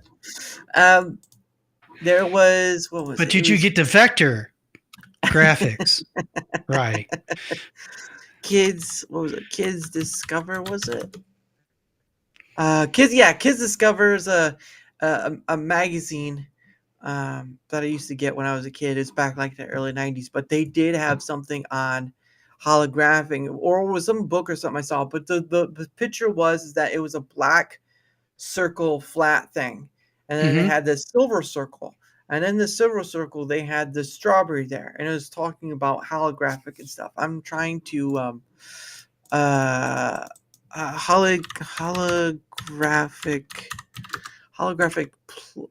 I gotta put a name in there. Holographic plate with strawberry. Trying to see if I can't find that picture. What? Ah, man, I'm getting a lot of strawberry stuff. I'm trying. Well, just be glad they're actual strawberries and it's not something more crude. It could have been something else. Yeah, that's true. Holographic strawberry. Holographic strawberry. I don't even know if that'll be helpful, but it'll be worth a try. It's a tough thing about trying to look up information you remembered once long ago. Sometimes it's hard to find it again. Yep. Sometimes you can find it. Sometimes you can't. Nope. I run into the same thing. Trust me. I feel your pain. Yeah, it was. I just remember what it looked like. Hey, Rio. But yeah, it was just. I just remembered what it looked like. It was a black plate with like a silver little circle inside the black part of it, and then on that black part would be a strawberry on it. I just don't know how the best way to describe it to find it correctly. Otherwise, I would have found it, but I don't want to keep going too far. But yeah, holograms. Those have always been an interesting topic I've heard talked over time, because I'm guessing if you remember from Back to the Future, right, where it had that Jaws like 37 the Jaws or whatever. thing, yeah, Jaws 23 or whatever it was, yeah, and it he's came all down, like right? the shark still looks fake. cartoony it was. But I think that's what people want to go for somewhere. It's either that or it's going to be VR headsets, because there's no real. It's not really been anything big with holograms as far as I've ever heard of. Yeah, the closest thing I can remember is Microsoft had a product. Was it HoloLens? Yeah, HoloLens. Yeah, and that was kind of more. That was sort of an augmented reality. Type interface. Yeah. And there's been some motion on that too, because there's all the smart glasses and stuff that have displays and things like that. They're kind of a cross between real life and VR, right? That they're trying to blend together more seamlessly. It's in early stages and it's kind of clunky right now, but everything is when it starts, Yeah. right? The technology will get better if there's a presumed market for it, right? If enough people show interest in it and start investing in some of the early adopter model on it and they see it as profitable, it'll get more research. Yeah. Otherwise, it'll kind of just end up being another one of those dead ends that will probably come back later down the road, right? Yeah. And Because the when VR headsets we have now, they had VR headsets in the 80s, yeah. you know, they existed then. They just weren't as good and people weren't as interested around that time. People have adapted more to the idea of wanting that level of immersion now. So, Yeah. more time, better product, more interest, etc. Yeah. It was sort of like how Nintendo would try to do different things, like the Power Glove, right? They try to do the Power Glove, then they tried to do the what was it, Rob, the robot? Yeah, You Rob could the Robot. Rob the robot, and try to do that sort of stuff, or in the Duck Hunt, you have like the little gun with that. Yeah, the light gun. The Yeah, light guns are cool. Those kind of went out of style because they don't work with modern TVs. Oh, that's right. Okay. Yeah, they need the CRT to really function the way they're built. They've Interesting. made workarounds on them, but if you've played a modern light gun game, it just doesn't feel the same Yeah. because you're kind of when you're moving the aim, you're kind of moving the crosshair physically. So how they've worked around that is it basically made like a mouse that reacts to the motion of it. Yeah. Right. But they've made it look like a crosshair. So that's how they worked around it, basically. Yeah. So it's basically like pointing a mouse and then clicking with the trigger. That's realistically how it functions. Nintendo with the Virtual Boy was way ahead of its time. Oh yeah, that's the Virtual Boy was another attempt. They had a VR headset, much like they had a 3D headset, much like the Master System had one, because the Master System had one, and the Famicom had one too. The Famicom one came out after the Master System one did, but there were 3D games built for those particular consoles that use that, and that was before even the Virtual Boy. So they were making attempts at moving into that space long before, and even the Power Glove was honestly a fully functioning device. What the Power Glove was is there was something called the Data Glove. Right. It was actually used by NASA. It was like a $10,000 product, right? That allowed them to move the robotic arm outside the shuttle, right, to be able to manipulate it, right, more efficiently. Right. Well, they tried to make that into something for the console, but to hit that $100 price point, they stripped everything useful out of it, basically, and redesigned it in such a way that you could sell it at that price point. But it was just rough. Let's put it that way. I don't know many people that had a strong positive attachment or influence or experience rather with the Power Glove. Right. Well, I mean, it was just an iconic thing for a bit of, because it was that new piece of equipment, right?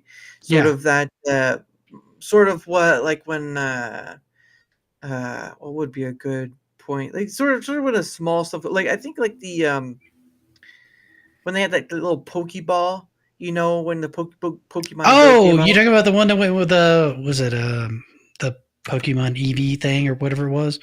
Like you could swing it like a Wiimote thing. Is that what you're talking about? Well, I think there's something came out with Pokemon Go though. I thought so. I thought they came out with one. Yeah, you could use one of them with Pokemon Go as well. Yeah. Which I mean, goodness, that also relies on AR, augmented reality. But that seems to be the thing. I think because that also kind of lends itself into when. I don't know if they'll still even come back with it, but that's when they try to lend itself into the, Apple's, Vision Pro, right, was the augmented reality. And I think that'll be part of the position as itself too, is where you could do everything while just standing in one place, right? Or walk with your stuff. Although that headset, as I was told, was, or seen some other reviews on it, was all right, but it wasn't good enough, or it was like it'd be a little heavy, this or that here, that sort of thing. But I mean, all it is just a time issue and a engineering issue, and sooner or later the technology gets to the point like, when did you think you would be using like a Samsung phone and like a little headset and just using your phone as sort of like your VR motion As sort point? of a VR interface. Yeah. I didn't think they would push it that direction, but they made it work. I never particularly used it because my drive to do VR is kind of limited, right? I Yeah. like my more casual, not having the headset on, keyboard and mouse controller type of experience. It's not to say VR experiences are bad. I do use VR like once or twice a week for various things, but it's not like my mainstay of gaming. I know people that that's all the games that they really look for the most part is VR experiences. That's their preferred experience, right? Yeah. For mine, it's kind of a side experience for me personally. Yeah. What's kind of your go-to genre though that you like playing per se? Mine's kind of all over the board. Lately, I've been getting more into fighters, but I've been doing Borderlands 3. I'll do. I need to get started on going back through Mass Effect 2. I've got a couple RPGs that have been kind of sitting in the wings. Other strategy games, like turn-based strategy games with a buddy of mine. So I kind of do a lot of different genres. Yeah. If I had to pick like one that I play the most, at least right now, it's probably fighting games because I've been having fun doing those with friends. And Borderlands 3 has been taking up a lot of time because I decided to beat that one back up because I didn't have a great experience with it the first time when I bought it. Yeah. It was okay, but I could only say okay, and it wasn't enough to kind of keep my attention. And knowing the fourth one's coming out, I'm like, you know what? Let's give the third one another shot and see if it grabs me a little bit better. Yeah. And I still don't like the main antagonist, but the game is significantly more fun than I remembered it being. So I was happy to have that to kind of come back to and have that be a much more enjoyable experience than I remembered. Right. And I've been having a lot of fun playing it. Well, that's awesome. Gaming Chat says, I still want a VR headset for those movies they have on the hub. You know, I haven't tried those. I've got a MetaQuest 2. What they have? But I don't know. Maybe he's talking about a different type of movie than what I'm thinking of. Maybe he's thinking more adult content. I don't know. Well, he says hub, and how am I supposed to take that? You can't say hub and have me think it's something else. Goodness. But no, it'd be okay. Yeah, okay. Now we get where he's going. Yeah, dirty mind, Mr. Dirty Mind. Uh-huh. But it for stuff like the VR stuff, right? What if you could have a VR that was interactive with, not interactive with a movie, but you could be in the movie, so to speak. Like you can actually do that now. You can watch movies through the VR headset. I know Mike Mullis, I think, does that every so often, and I know some other people that do that. But yeah, you can watch regular movies, and then there's like VR experiences, some VR experiences on YouTube, I think, as well. Like I think they have like a roller coaster experience that's in VR that's actually kind of neat. And a lot of those have applications inside the VR headsets themselves. I think, if I remember right, the Metastore actually has like its own YouTube app that you can load on it that leans itself more towards the actual 3D content, the VR styled content for it. So yeah, you can do that. That's already available. Now, whether or not it's the stuff that Gaming Chat wants, that's another story. There's games on Steam that are for that too, Chad. I haven't looked for them. I've just heard they're there. Okay. Yeah. He's letting leaving it there. Yeah, leaving it. Sometimes there's you see a dead animal on the side of the road, like just take the shovel, scoot it off the side, and say, look, you can have it the rest of the way. All right, let's just take it. But yeah, so it's been, technology is always an interesting aspect, especially when they try to make our phones, bigger and stuff like that. But have you seen any movies lately? I think the last one I went to see in the theater was Red One, and that was pretty fun. Yeah. It was cheesy. It was corny. It's Yep. it's a Dwayne Johnson film. If you don't like him, this one was not going to change your mind. Not in the slightest. I mean, it's the same role he's been playing for 20 years. Yeah. You know, the smolder, as they called it in the Jumanji movies, you know. Yeah. Um and the stoic kind of thing, you know, but it was fun. I Yeah. had a good time with it. Yeah. I would watch it on Prime if you have Prime rather than going to the theater for it personally at this point. Because if you Yeah. already have Prime for shipping and stuff, you could just watch it free. Okay, I didn't know it was on Prime yet. Yeah, Yeah, it dropped on Prime. I want to say like yesterday. I noticed it when I was watching something else. yeah, because I went to go and see it. I went to go see it. I don't know, a while ago, because a lot of people were saying, "Oh, Red One is not great. Red One is blah or whatever." He did play a character. Oh my! I didn't know A that. gay character? Wasn't it on like Be Cool or something like that? Wasn't that character? I have no idea. Didn't even know that was a thing. But I went to go see it, and I know there were a lot of people who talk like, "Oh, it wasn't that great. It could have been better, whatever." But I mean, it's basically a kids movie, is what Red One is. Yeah, It's I a very mean, the problem, and I think I watched a YouTube thing on it afterwards, and I kind of got his point that it kind of suffered from like the MC, what I think everybody's just calling the MCU influence, yeah. right? It's kind of the tongue-in-cheek jokes, it's the action, and you know, kind of by the numbers, right? Of Yeah. how a lot of modern films are made, rather than going for kind of a, because what I often look for out of a Christmas movie is, you know, it's focused around the holiday and there's usually some sort of like heartwarming message or Yeah. family aspect to it, or talking about, you know, the real reason for the season, which is like family and friends and, you know, kind of being nice to each other for at least one day out of the year, you know, before you go back to being a total a-hole, you know, that kind of stuff. And I mean, you know, it happens. We all do it. I We all have those days where you just don't want to deal with people. I hear you. But well, and it's a funny thing too is before Christmas comes, right? It was a weird thing. Halloween had passed, and everyone's like in the Christmas spirit. It was like, but there's a holiday called Thanksgiving that you still have to go. I was like, no, forget that. We want Christmas, and it's a weird thing to see that happen because you do see that, right? You were talking about, you know, the people treat people nice. The problem, the issue I have is that everyone is waiting for that day. There are people who plan out their years for that day, and it's just like, but you do realize the spirit of Christmas can be every day.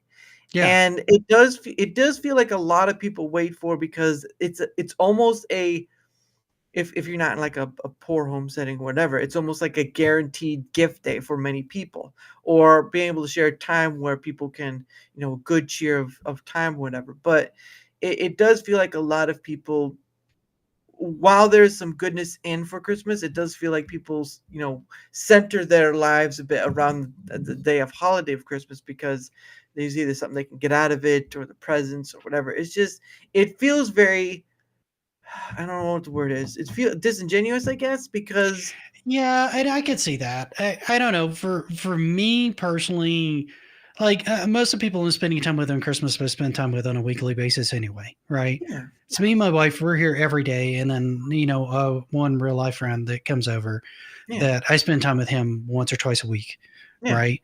But it's a reason for me to give him a gift where it's not awkward, something that he'll enjoy. Mhm. And I enjoy doing that and spoiling people a little bit, even if it's just like one day out of the year. yeah, And I have a lot of fond memories of the holiday, and I like doing up the tree and, you know, having the lights on the house and stuff like that. It's just kind of, it's nice and it brings back fond memories. So it's a time yeah, of year that I enjoy for those reasons, not necessarily just the gift giving, right? When you're Mhm. younger, a lot of it is about the gift giving. And as you get older, if you're closer to family, it's about, for me, it was about seeing a lot of the family that I didn't get to see a lot of during the year. Like, yeah, we're all too busy, but we make a point of coming together a couple times a year, yeah, Thanksgiving being one, Christmas being another. Thanksgiving around here with our small group is generally a lot of work, yeah, right? So it's kind of an exhausting holiday for me, right? mhm, Because if we're not going out somewhere, which is what we did this year, because it ended up just being the two of us, it's cooking like a huge meal for 3 people, and you've got enough food for like 3 weeks, and you inevitably end up throwing some of it out because you just can't get through all of it. Yeah. Right? You just cooked way too much. But they're all things that you want to have there. That's part of the experience. And so you go out and you make it anyway, And Halloween for me is and I know my wife loves Halloween.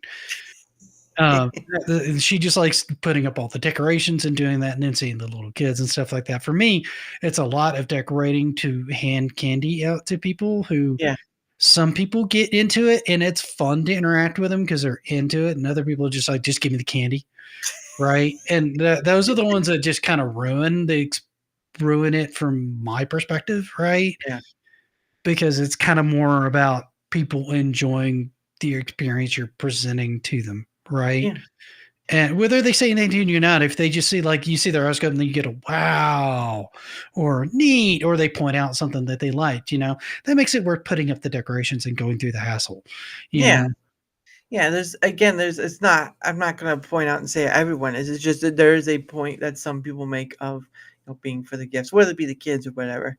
But it does feel like the holiday sort of becomes a center point. Or people just jumped over Thanksgiving to get to Christmas because they really want it to be Christmas without realizing that Thanksgiving is also a portion where you can be thankful for what you have and gratitude and all that stuff.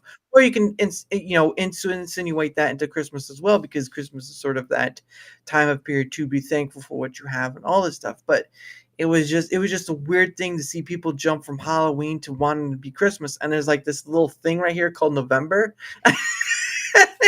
I think part of that comes to where you see a lot of those groups is you see a lot of people. I see them as early as like January talking about Halloween, right? Halloween gets the same buzz from a certain group, right?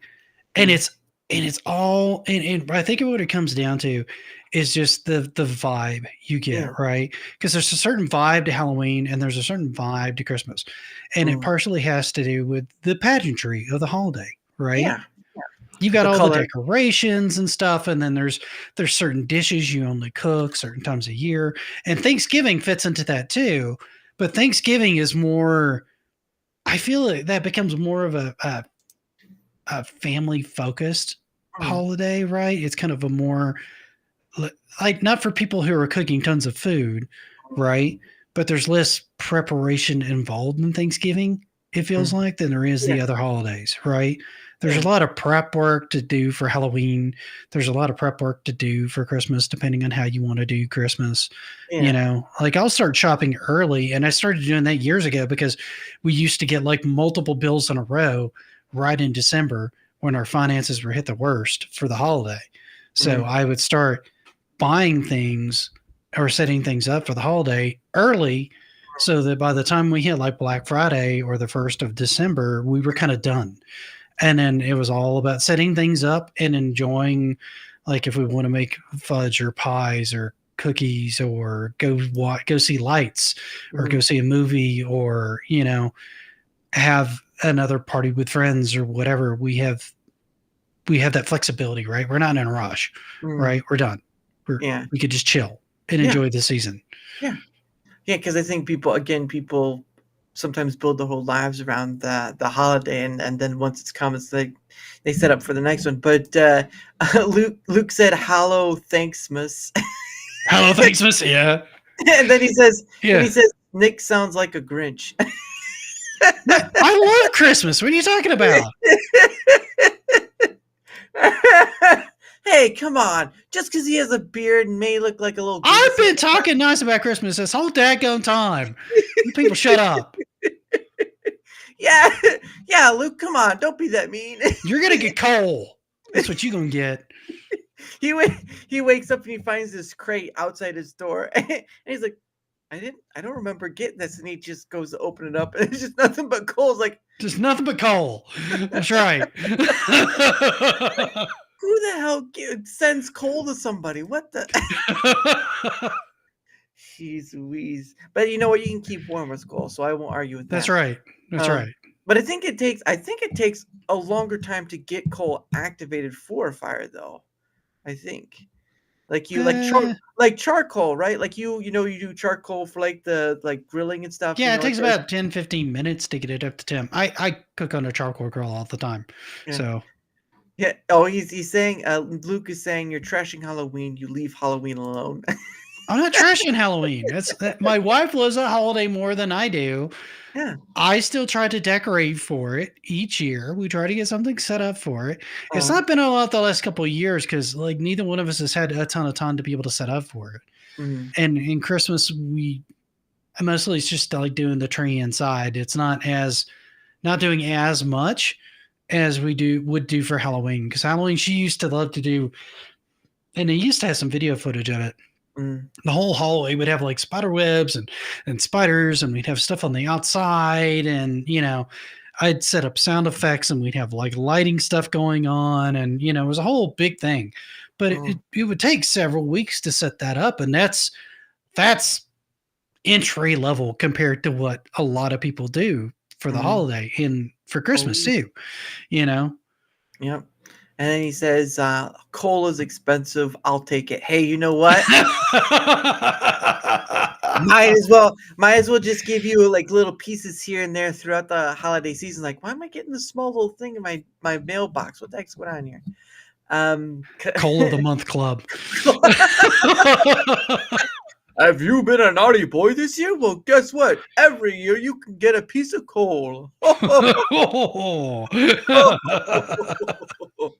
That's right. You too can be part of the coal club for only $29.99. Now, I will say this though, there is a rock store not too far from me, and they do sell small pieces of coal in it. And I would ask the lady once, like, you're selling this coal, so do people take it and use it to? And she said, yes, they do. They do buy some of it and they take it and burn it. Because it was like I can't remember what the technical term is called. It like a Latin name with coal after it. But she did say they do sell the coal. And she does say that some people do buy the coal to burn with. So, I mean, if you want to use it to keep your house warm, just remember, don't keep your house that warm. All right, we don't want to. You don't want to find us like, well, there was an accident. Let that coal, put it in the fireplace, and once you know it, something popped, and it popped out into the living room. So that was a fun time. I don't know if anybody has these anymore. Like one of the houses that I lived in growing up, my parents had like a wood burning stove. Yeah. Like literally it had like the cast iron top and stuff like that where you could cook on it. They never used it for that. They used it kind of like a fireplace just to warm that area of the house. Yeah. But they would put stuff in there and then close it. And it keeps in mind because I used to keep like a water bottle near it, and I would always shoot the water bottle at it when it was hot. Just Yes. No, my parents had a wood burning stove too. It didn't have like the top thing like I've seen some of those what you're talking about. yeah. It was just something you'd put in the basement, and you just so there was there was a time during winter where it would keep the house 80-ish degrees. Oh my god, I'd die. That's too Well, hot. the part of the issue was that the house that my parents owned was built in the 1920s. It wasn't Okay, so it insulated. didn't really retain heat very well. That makes Yeah, it sense. didn't really retain heat very well, so you kind of had to keep it hot. But yeah, it would get up to those temperatures, and they used it for a while, but then after that, they just kind of went back to, using the gas and stuff.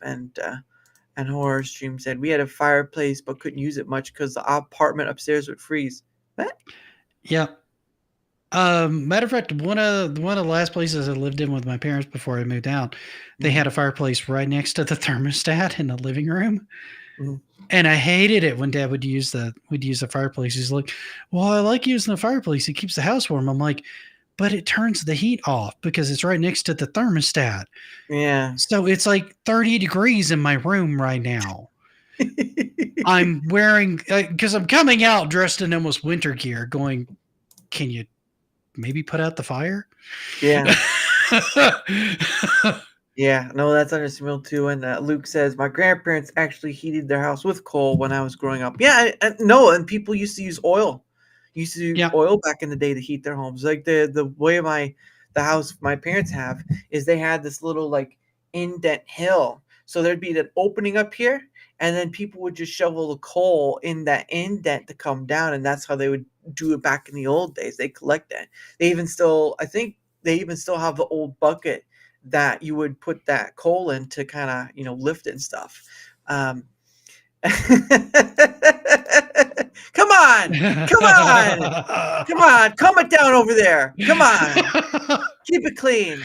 Ever since Chad started talking about VR, their minds have been in the gutter, man. I'm telling you. Keep it. This is a clean man over here. Goodness sake, come on. But no, yeah, I remember, there'd be like these Sky Mall catalogs, whatever, and they would show this huge wood burning stove thing that you'd have outside, and they transfer the heat in. I do think, I do enjoy that more, like in heating home stuff where you can use wood to heat up your home, but there's always the collecting of it, the chopping of it, and all that stuff. So there's that time consuming. But if you do it throughout the year, I mean, you could be fine for quite a while, especially during when the winters get like below zero. You know what I'm talking about, like negative. Yep. They don't even allow wood burning fireplaces in where I live now. Mine's gas. Really? So I have a fireplace, but it's gas, which is it's not bad. I mean, it still heats up the house pretty good, but it's kind of not the same experience, right? You don't get that crackling of the wood, and it's not the same kind of experience. But because this area can get so dry, they didn't want like sparks going through the chimney and possibly starting like a fire, right? Some of the older houses still have them. But for the most part, any new builds, they were not building them in. So you'd have to get something from like the 80s or earlier as far as the house goes to even run a chance of having one built into the house. Yeah, that's insane. And of course, Luke says, the coal furnace eventually went out. Then they changed it out to an oil furnace. It was a lot cleaner than the coal furnace. Coal's dirty. I mean, you're not dealing with something clean, okay? Coal's No, coal's not a clean product. It's great for cooking though. I love cooking on a coal grill, like or black grill. I love it. Yeah, or blacksmithing. Slinger says you got to rely on the fireplace channel nowadays. Hey, they do that, man. Like, I think cable TV still has one that comes up every year that's like a fireplace, and it'll play like Christmas music. Yeah. Or you can go to YouTube and they'll have like 10 or 24-hour streams, or just feeds, just like a fireplace. Yeah. That you can throw up. Yeah, or I've seen these ones too. There are these heaters, right? And they sort of have this fake fire in them, right? They'll show like it's. I've seen those. Those. Yeah, those things are funny. It's almost like a TV that it just plays that. Yeah. It's kind of weird. There's heat coming out of it, but it's just hot air through right. And for me, it's just it's sort of like a silly thing. It's like, why don't you just buy the heater that just looks like a heater instead of a fireplace? Let people have their illusion. All right. Let them have their illusion. That's fine. If I want to have an ice cream cone just to look at, I'll buy a fake one. And not nobody's saying you can't. You do you. That's too funny. It's just one of those silly thoughts to have. But yeah, I like Horace said, I do enjoy it. And of course, cooking over a campfire is also pretty. It feels a lot better to cook over a campfire, like steaks or whatever. Because when my family and me went camping for like Memorial Day weekend, right? We set up like a tripod sort of lowering the grate and stuff. I can't remember what they call it. And it was the first time I had done this, but I had actually cooked corn in the husk. Now, obviously, you got to soak it in water first before you do that. But it's just such a fascinating thing is that you can use the husk as sort of like a container for that water, and it steams it up inside it. And I was like, I'd like to do this more. See, I like to, when I'm cooking it on like a grill, I like to go ahead and either have it shocked or shuck it. Yeah. And then cut it with like butter, salt, and pepper and wrap it in aluminum foil. Oh. And then cook it that way. And then you can just turn it Yeah, occasionally, and you get that same kind of like steamed effect because as the moisture releases, it just steams, and then the yeah. butter and everything like that cooks on it, and it's really, really good. Butter and some garlic. Oh gosh, you're making me hungry. It was 7 o'clock here. Yeah, I'm actually Yeah. starting to get hungry. Yeah. We'll start heading out in a little bit. I don't yeah, want to cut you short, man. I was late. I was responsible for us being like 20 minutes late today as I was Technical- trying to figure stuff out. yeah, technical stuff happens. Like there was one time where people was like, I can't hear you. I was like, and I was like, because on my mic, my light blinks once it mutes. So it was like, and then I looked down. I was like, and I turned it back on again. Oh, there you go, Chef Nick, right there. Chef Nick coming in for the food stuff. And then, sorry, I can't offer you any fudge because I ate it all. Yeah, Horace said earlier, he's like, well, that was sort of dinner because it was easier than cooking. And I'm like, fair. You're an adult. You can eat whatever you want for dinner, you know? Yeah. But I've personally, for me personally, I've tried to go in a little bit on that carnivore diet thing. But I go for cheap cut. I'd go for cheap cut steaks. You can find those like $10 or below, because some of those pieces of steak are like, oh, dude, yeah, protein can go anywhere from like dirt cheap to like 100, like hundreds $50. of dollars. It's ridiculous. Oh goodness. I was like, I saw like a ribeye or something like it's like $30. I was like, I'd look for something. See, if I want to spoil myself and cook something on the grill like really nice, I could see investing in that. You know what I mean? But a lot of times, if you find like we've got a good reasonable butcher around here, and you could get probably 2 good ribeyes for like $32, and they'd be as good as like that $32 one that you were looking at, if not better. So it kind of depends on what butcher you find. You know what I mean? I'm a big proponent of finding a good local butcher, right, as opposed to going into like say a Kroger or whatever your local grocery store chain is. Well, you're not gonna like my answer, because that's where I find most of my cheap cuts. Kroger and all that. Yeah. Well, I go to Kroger, but I find I find cheap cuts through there, because I know where a butcher shop is, but they just didn't have what I was going for, because I can buy a bunch of cheap cuts cheaper than I could say like buy those 2 ribeyes, because 2 ribeyes I could get a few different steaks, like a top round, bit of piece of here, whatever. Actually, I got an example I can show. Is he gonna pull a raw piece of meat out of like a fridge behind it? He is. Hey. Don't. Oh, there we go. All right. So like this, right? So like Kroger, you can get. Yeah, it looks like a top sirloin or something like that. A top round steak sirloin, but I get it for like $6. There's nothing wrong with that. That's a good cut of meat. Yeah, well, I might want more marbling in mine, but that's what you pay the extra money for, is the marbling, right? Yeah, but that's what I'm going for in the cheap cut sense, because again, you can't buy those higher end stuff because it's kind of hard to afford that it's expensive. Yeah. Depending on your financial situation, it depends on what you're going to buy, right? Yeah. Like if you had a good storage chest, I'd almost say get a Costco membership and go out and buy one of their subprimals. It might be just as cheap cheaper in the long run, because it's just like a big long cut of steak that's got like a bunch of like fillet cuts and stuff on it.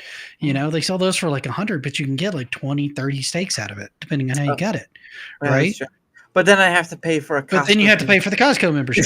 So that's another expense, right?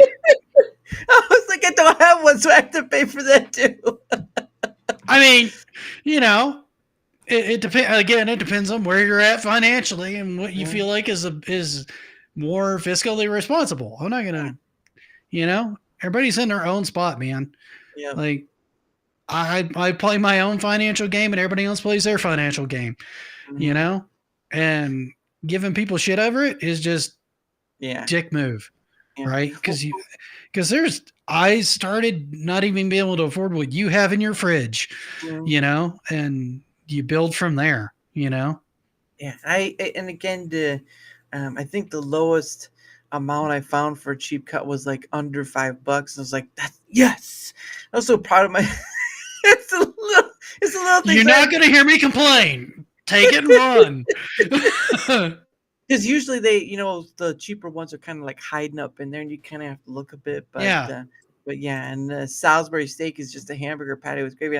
I'm not a fan of gravy though. I'm really not a fan of gravy. You Not know even what? You know what though? Making a Salisbury steak though, honestly, you could do worse than that, man. You take some ground round Yeah. and some salt, some pepper. If you want some onions or something in it, do that. Make it into a patty, grill it up, and Yeah. throw some steak sauce on it or something if it's too dry. Oh yeah. I've Keep a bottle of A1 around. People blaspheme you for being heretic for that. But yeah, Hey! You're working with what you got. If you got a low quality steak, right? You got low quality meat, and you want to add some extra flavor to it. Yeah. I grew up with like using A1 on stuff, man. Like cheaper cuts, that shit helps, dude. Yeah. And Luke says he used to be geeks with no cash. True. I mean, we can't hit him with that. Beef pot pie with gravy. Well, okay, I will give you credence for that. If it's a pot pie like that, okay, there. I will leave it at that. But I don't like. I'm not one for like on meat on like a what is it meatloaf. I'm not one for on like meatloaf's good if you prep it right. Yeah, it's really really good. Yeah, I know people use like ketchup or something for the thing, but I've. Yeah, that works. I mean, we've done that before too. I mean, it's a traditional topping of most meatloafs that I grew up with anyway. Yeah, right? yeah. Because I would just be like, oh, here's the barbecue sauce, but even barbecue sauce is good too. That works.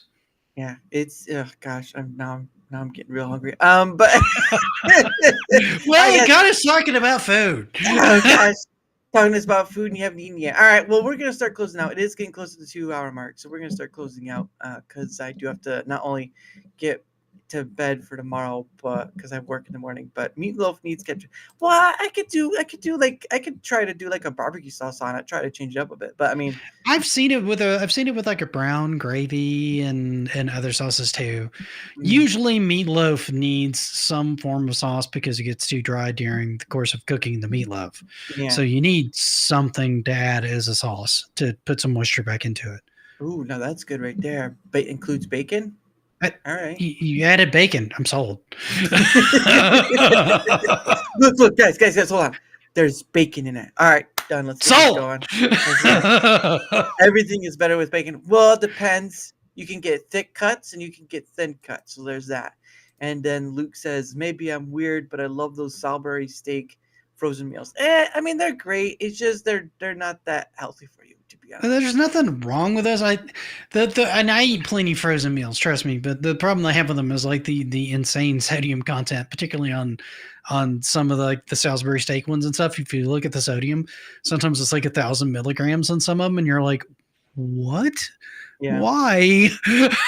Yeah.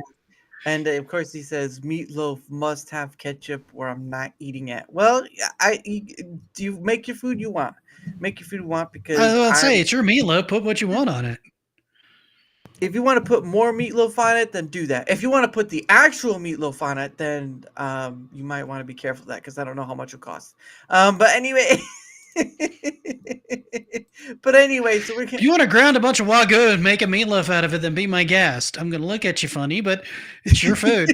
Do what you want. You ever have those friends you just look at weird when they're preparing the steak? Is like, I wouldn't do it like that, and they're like, yeah, but it's not your steak. It's like, still wouldn't fair do it point. That way. Fair point.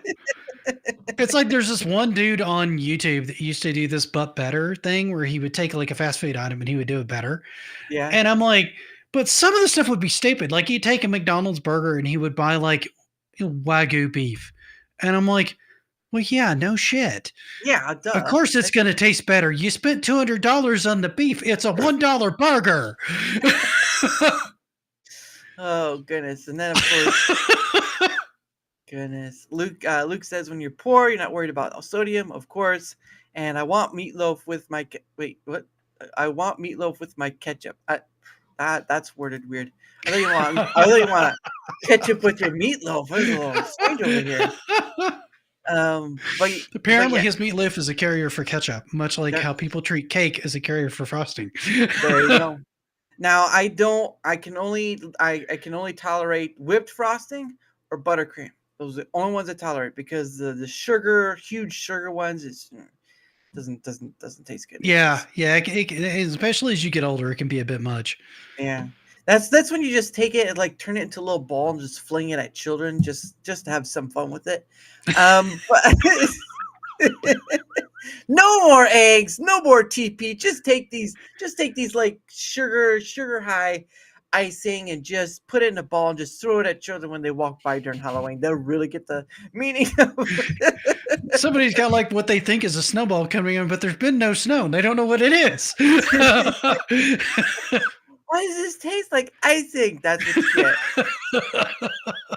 Oh, Luke's clarifying. No, that means I want more ketchup than meatloaf. Oh, okay, so you just get the bottle of ketchup, Luke. Just put the bottle of ketchup in front of you. Say no meatloaf, and just goodness sake, it's like trying to argue. So, but anyway, yes, it is. It is power hour time. Let's rate people who got power hour time before we leave off. Well, we do a few things first, but power hour we begin with. So, sir, sell yourself like you want to be. Well, actually, no. Just do how you want. Just I was about to say, I already tried to sell myself last hour. Like I said, you can find me as a Geekstorian or the Geekstorian on Rumble. I do game history. That's pretty much it. I have a podcast that runs every other week that I do with Mike Mullis called Retro Roots. We nice. generally try to bring up a topic. We're going to have one next week. Mhm. If I do start streaming again, it'll probably be on Rumble and it'll probably be under a different channel that I have not yet established yet. So Right. I have no notion of what that's going to be or how that's going to function. It's a nebulous idea in my head, and which may or may not come to fruition because I find when you stream, you need to set like a schedule and try to stick to the schedule. And sometimes that's not always easy for me to do. Yeah. And it's kind of stressful to do too and get everything set up and all that Yeah. too. So it's something that often becomes a source of stress rather than a source of fun and, Yeah. relief of sitting down and playing a game. Not because of the people in the chat, just getting to that point.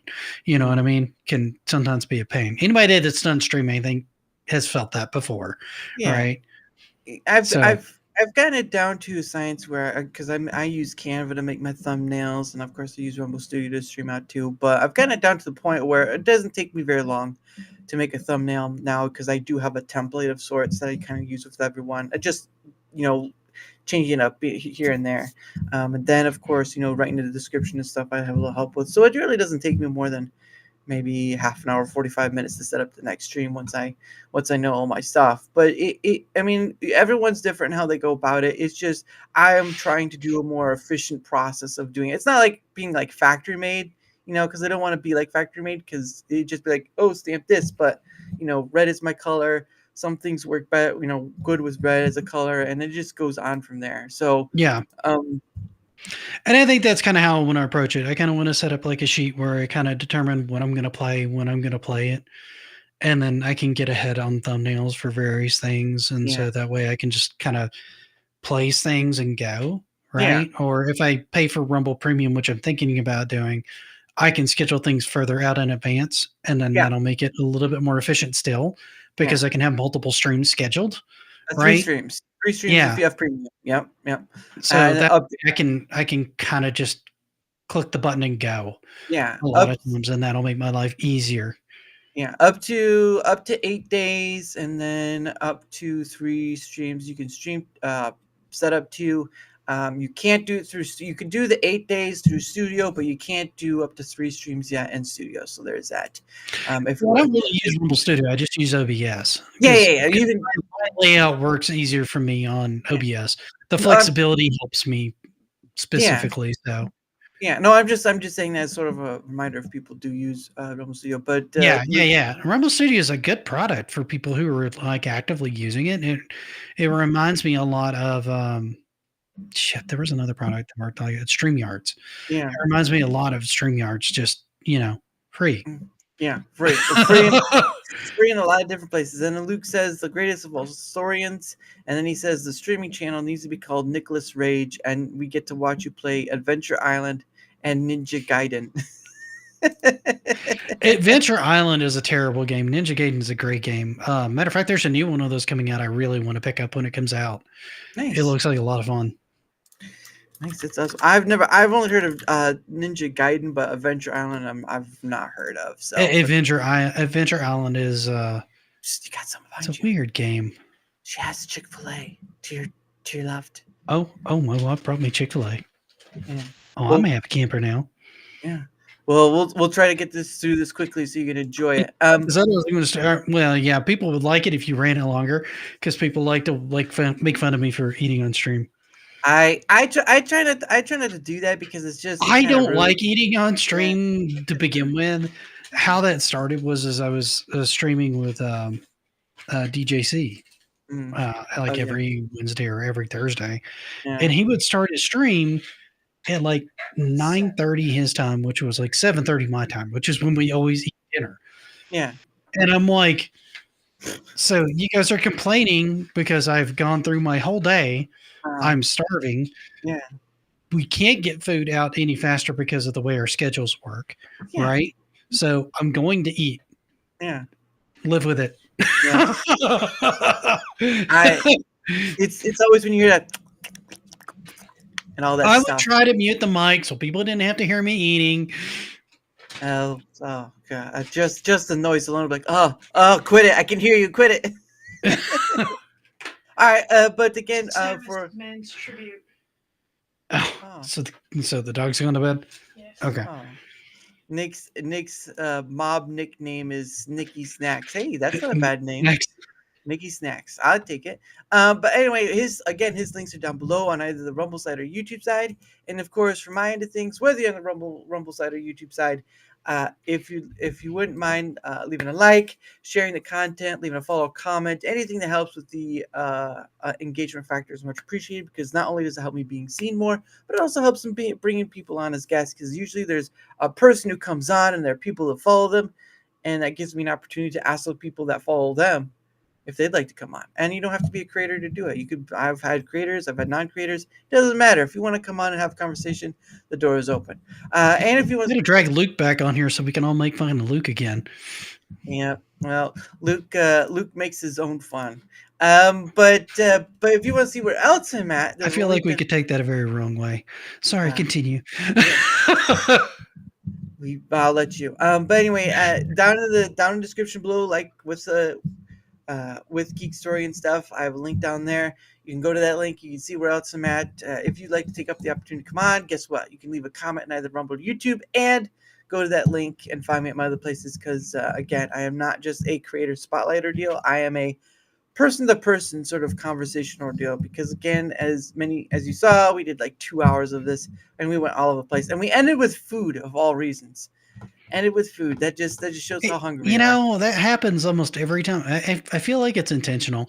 The crowd you get when I show up like intentionally tries to drive things towards food because they're trying to get me hungry, so I'll eat on stream. I just like a good steak once in a while. But anyway, hey, there's nothing wrong with a good steak.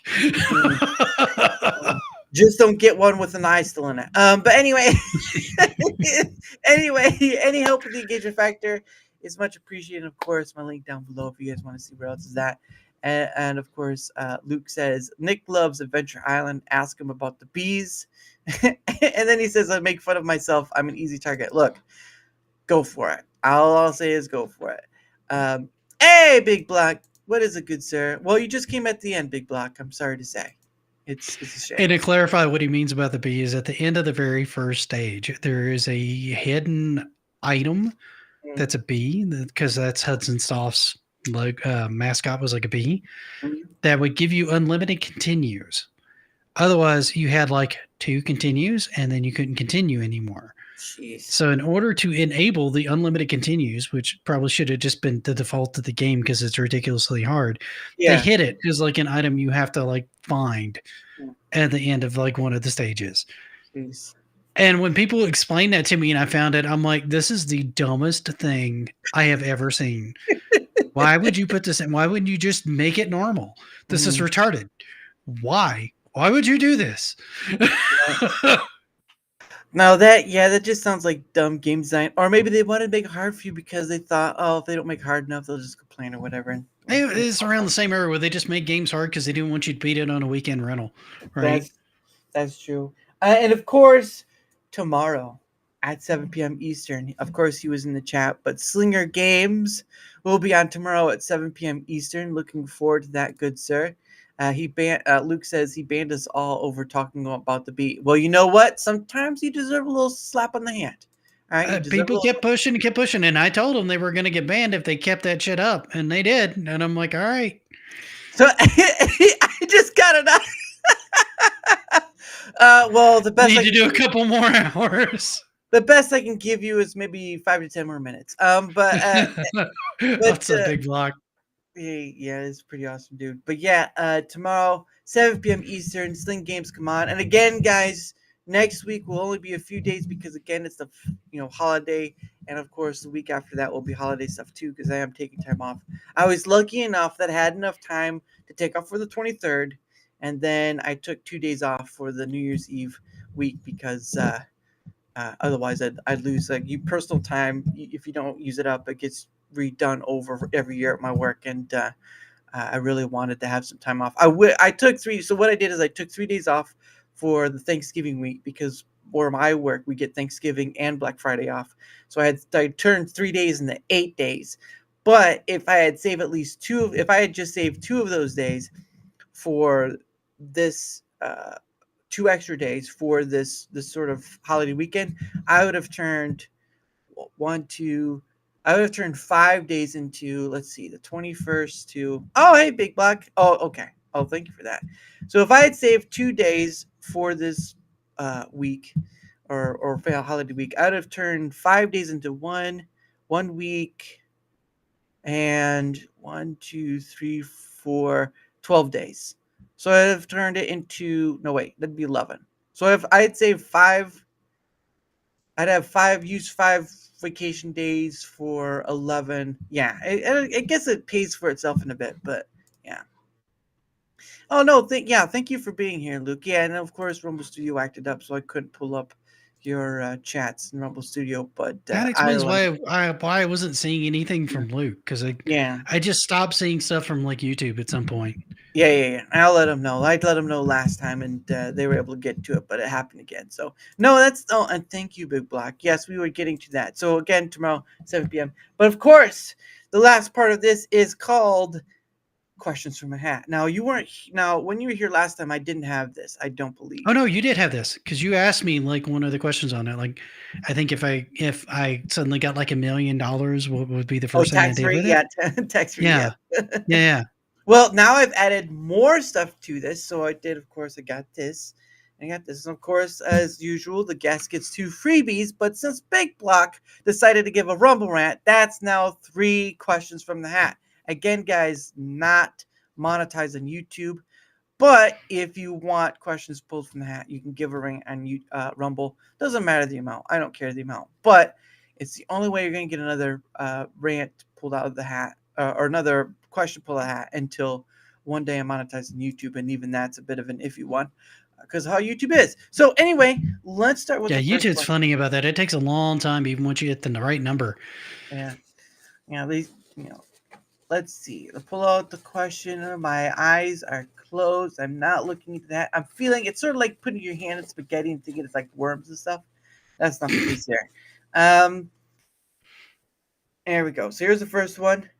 If I won $1 million, so do another. Wow, I feel so special.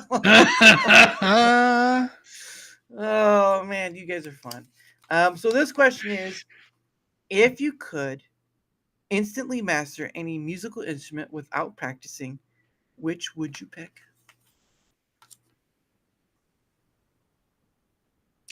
It would probably be, I want to say acoustic guitar, just because then I wouldn't need like power or anything like that to be able to enjoy it. I could just play. So I could take it anywhere and enjoy it. So when the power goes out during winter, your neighbors be like, "Why is there a sound, sweet melody playing somewhere? Where's that That's right. That's right. Where's that rocket sound coming from?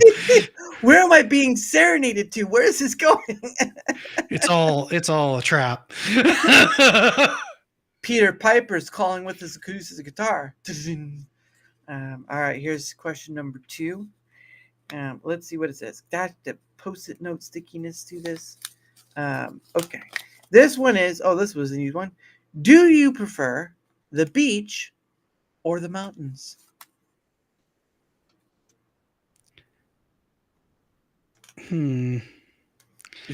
I would probably say the beach because it feels a little bit more vacation-y for me. I've always been around mountains growing up. I grew up in the Tennessee Valley, so there are always mountains around. There's mountains around here in Colorado where I live now. So mountains are just kind of like a normal mainstay. So something more relaxing might be the beach for me personally. Unless you have like a bunch of people there with kids and you're like, oh Lord, not again. Yeah, it depends on the beach. But then the mountains are the same way. And Panda Sub pops in the last second too. Like everybody, I guess everybody finally got the notification. Nick prefers neither. Oh, I prefer my $5, sir. Where's my money? Where's my money? Oh, Nick prefers a good beer and fighting game with friends. Oh, getting called out in chat here. Oh goodness. Yeah. Where's you'd be like, where's my money at? Where's my money at? Where's my money at? Where's my money at? Oh goodness. But no, thank you guys for being, and of course it's towards the end, Panda Sub, so it's kind of like it's kind of that rodeo. But anyway, here's the third one. Unless someone else gives another rumble rant, that will probably be it. And this one's easy as well. What's your favorite day of the week? Probably Friday. And that's not because it's the end of the work week, but I always kind of have standing plans with a real life friend of mine. Yeah. And we hang out and we do stuff on Friday night, right? So it's always something I look forward to is meeting up with like one of my buddies and hanging out and spending some time with them. Yeah, no, that's pretty awesome. Well, yeah, because I mostly assume because where I work, people are like, oh, I can't believe it's Friday. I'm so glad. It's like you do realize once Friday comes, it's already Monday again. Once Friday's already here, it's already Monday again. Do you guys not understand how fast the weekend goes? Because you come in on Monday, it's like, oh man, I wish the weekend lasted longer. I just told you. Oh goodness. Yeah, for me, it's mostly just about the plans, not because the weekend always vaporizes.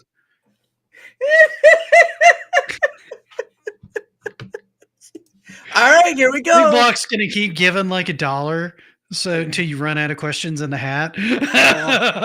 Keep going. I want to see it. What Panda Sub says, Nick, do you Old expired TGIF.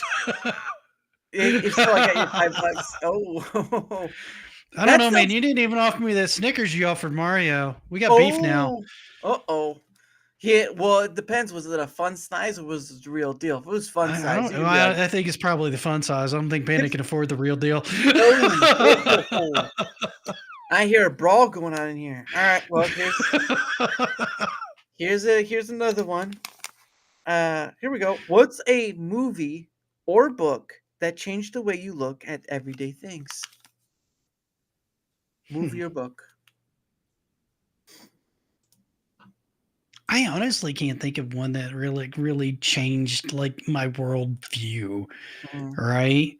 I mean, probably one of the most influential books series that I read growing up was probably the Lord of the Rings trilogy, but I can't really say that it affected my worldview. If I was to look at a show, maybe Star Trek, because as a series, because there's a lot of kind of moral grounding in a lot of the stories there and how they're shaded that kind of challenge how you look at things by presenting it from a different angle that I thought was really well done. Yeah. And then, of course, we're getting a question. Big Block has a big question for you. Okay. He says, I'm down for Casa Bonita, but it takes you like months to get like a reservation here now. Me and my wife have been talking about it, but we've never pulled the trigger on setting it up. Wow. Yeah, I know I know Matt and Trey. I think they bought the place.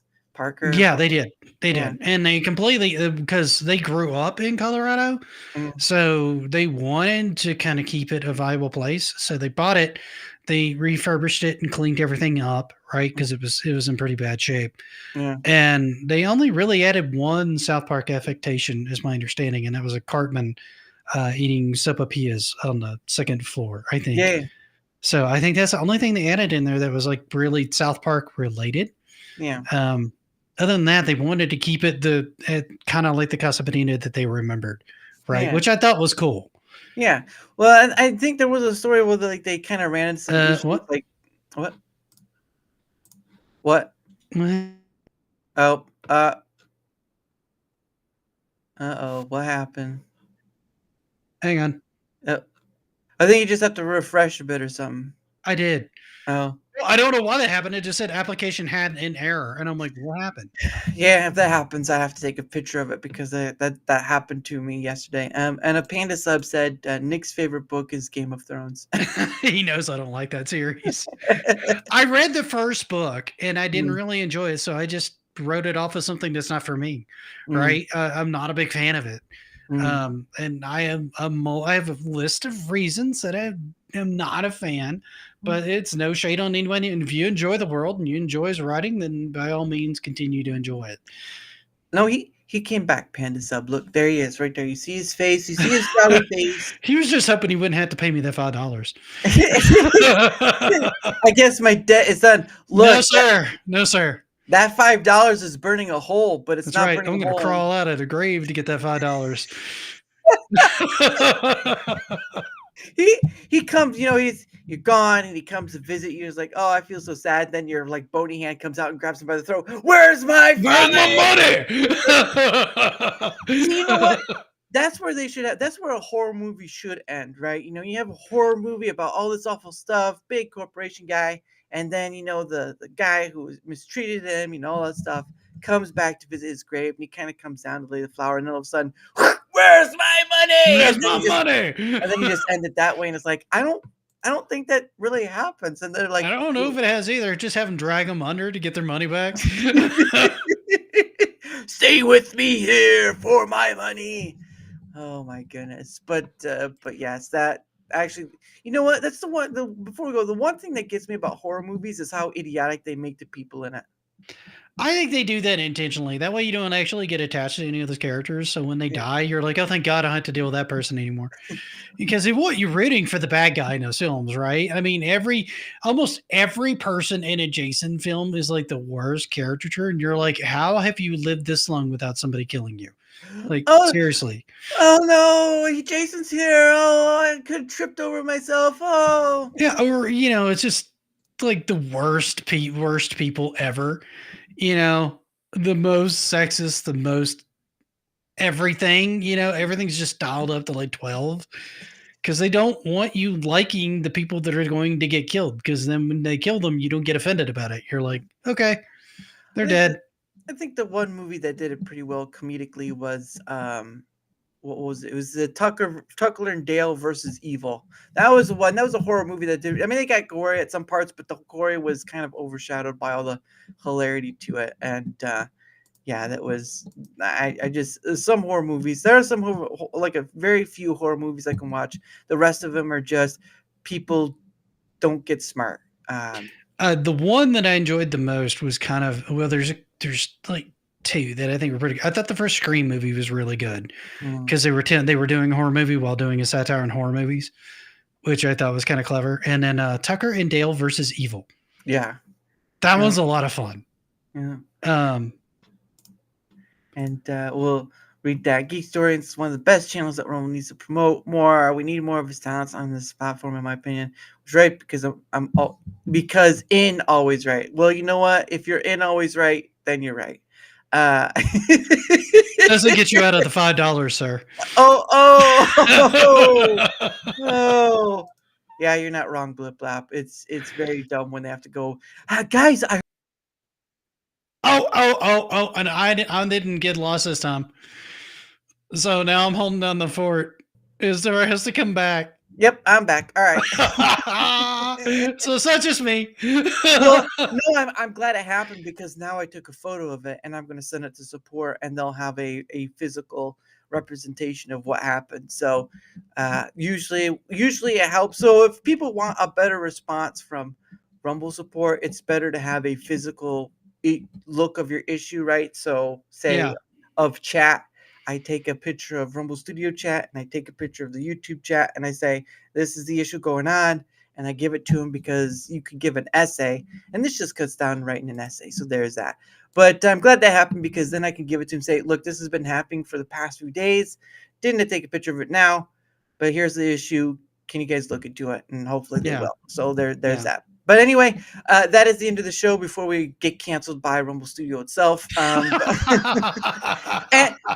I have to stop because you see this man across me, right? He's giving me his time. He has a warm personality and he has a generous face. But there's a Chick-fil-A sitting next to him. He's hungry. There's food sitting here with my name on it. It's killing me right now. And it's getting cold. It's getting cold. So anyway, guys, it's getting cold. But tomorrow, 7 p.m. Eastern, I'll be on with Slinger Games. Look out for that link tonight because I do try to put out my stuff 24 hours before.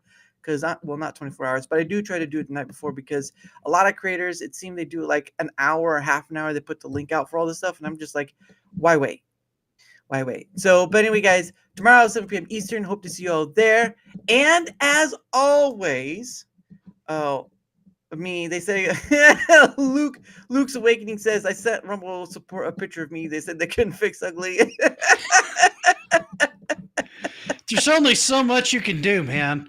Money will fix a lot of things, but they're not going to invest that much money. Let's just put it that way.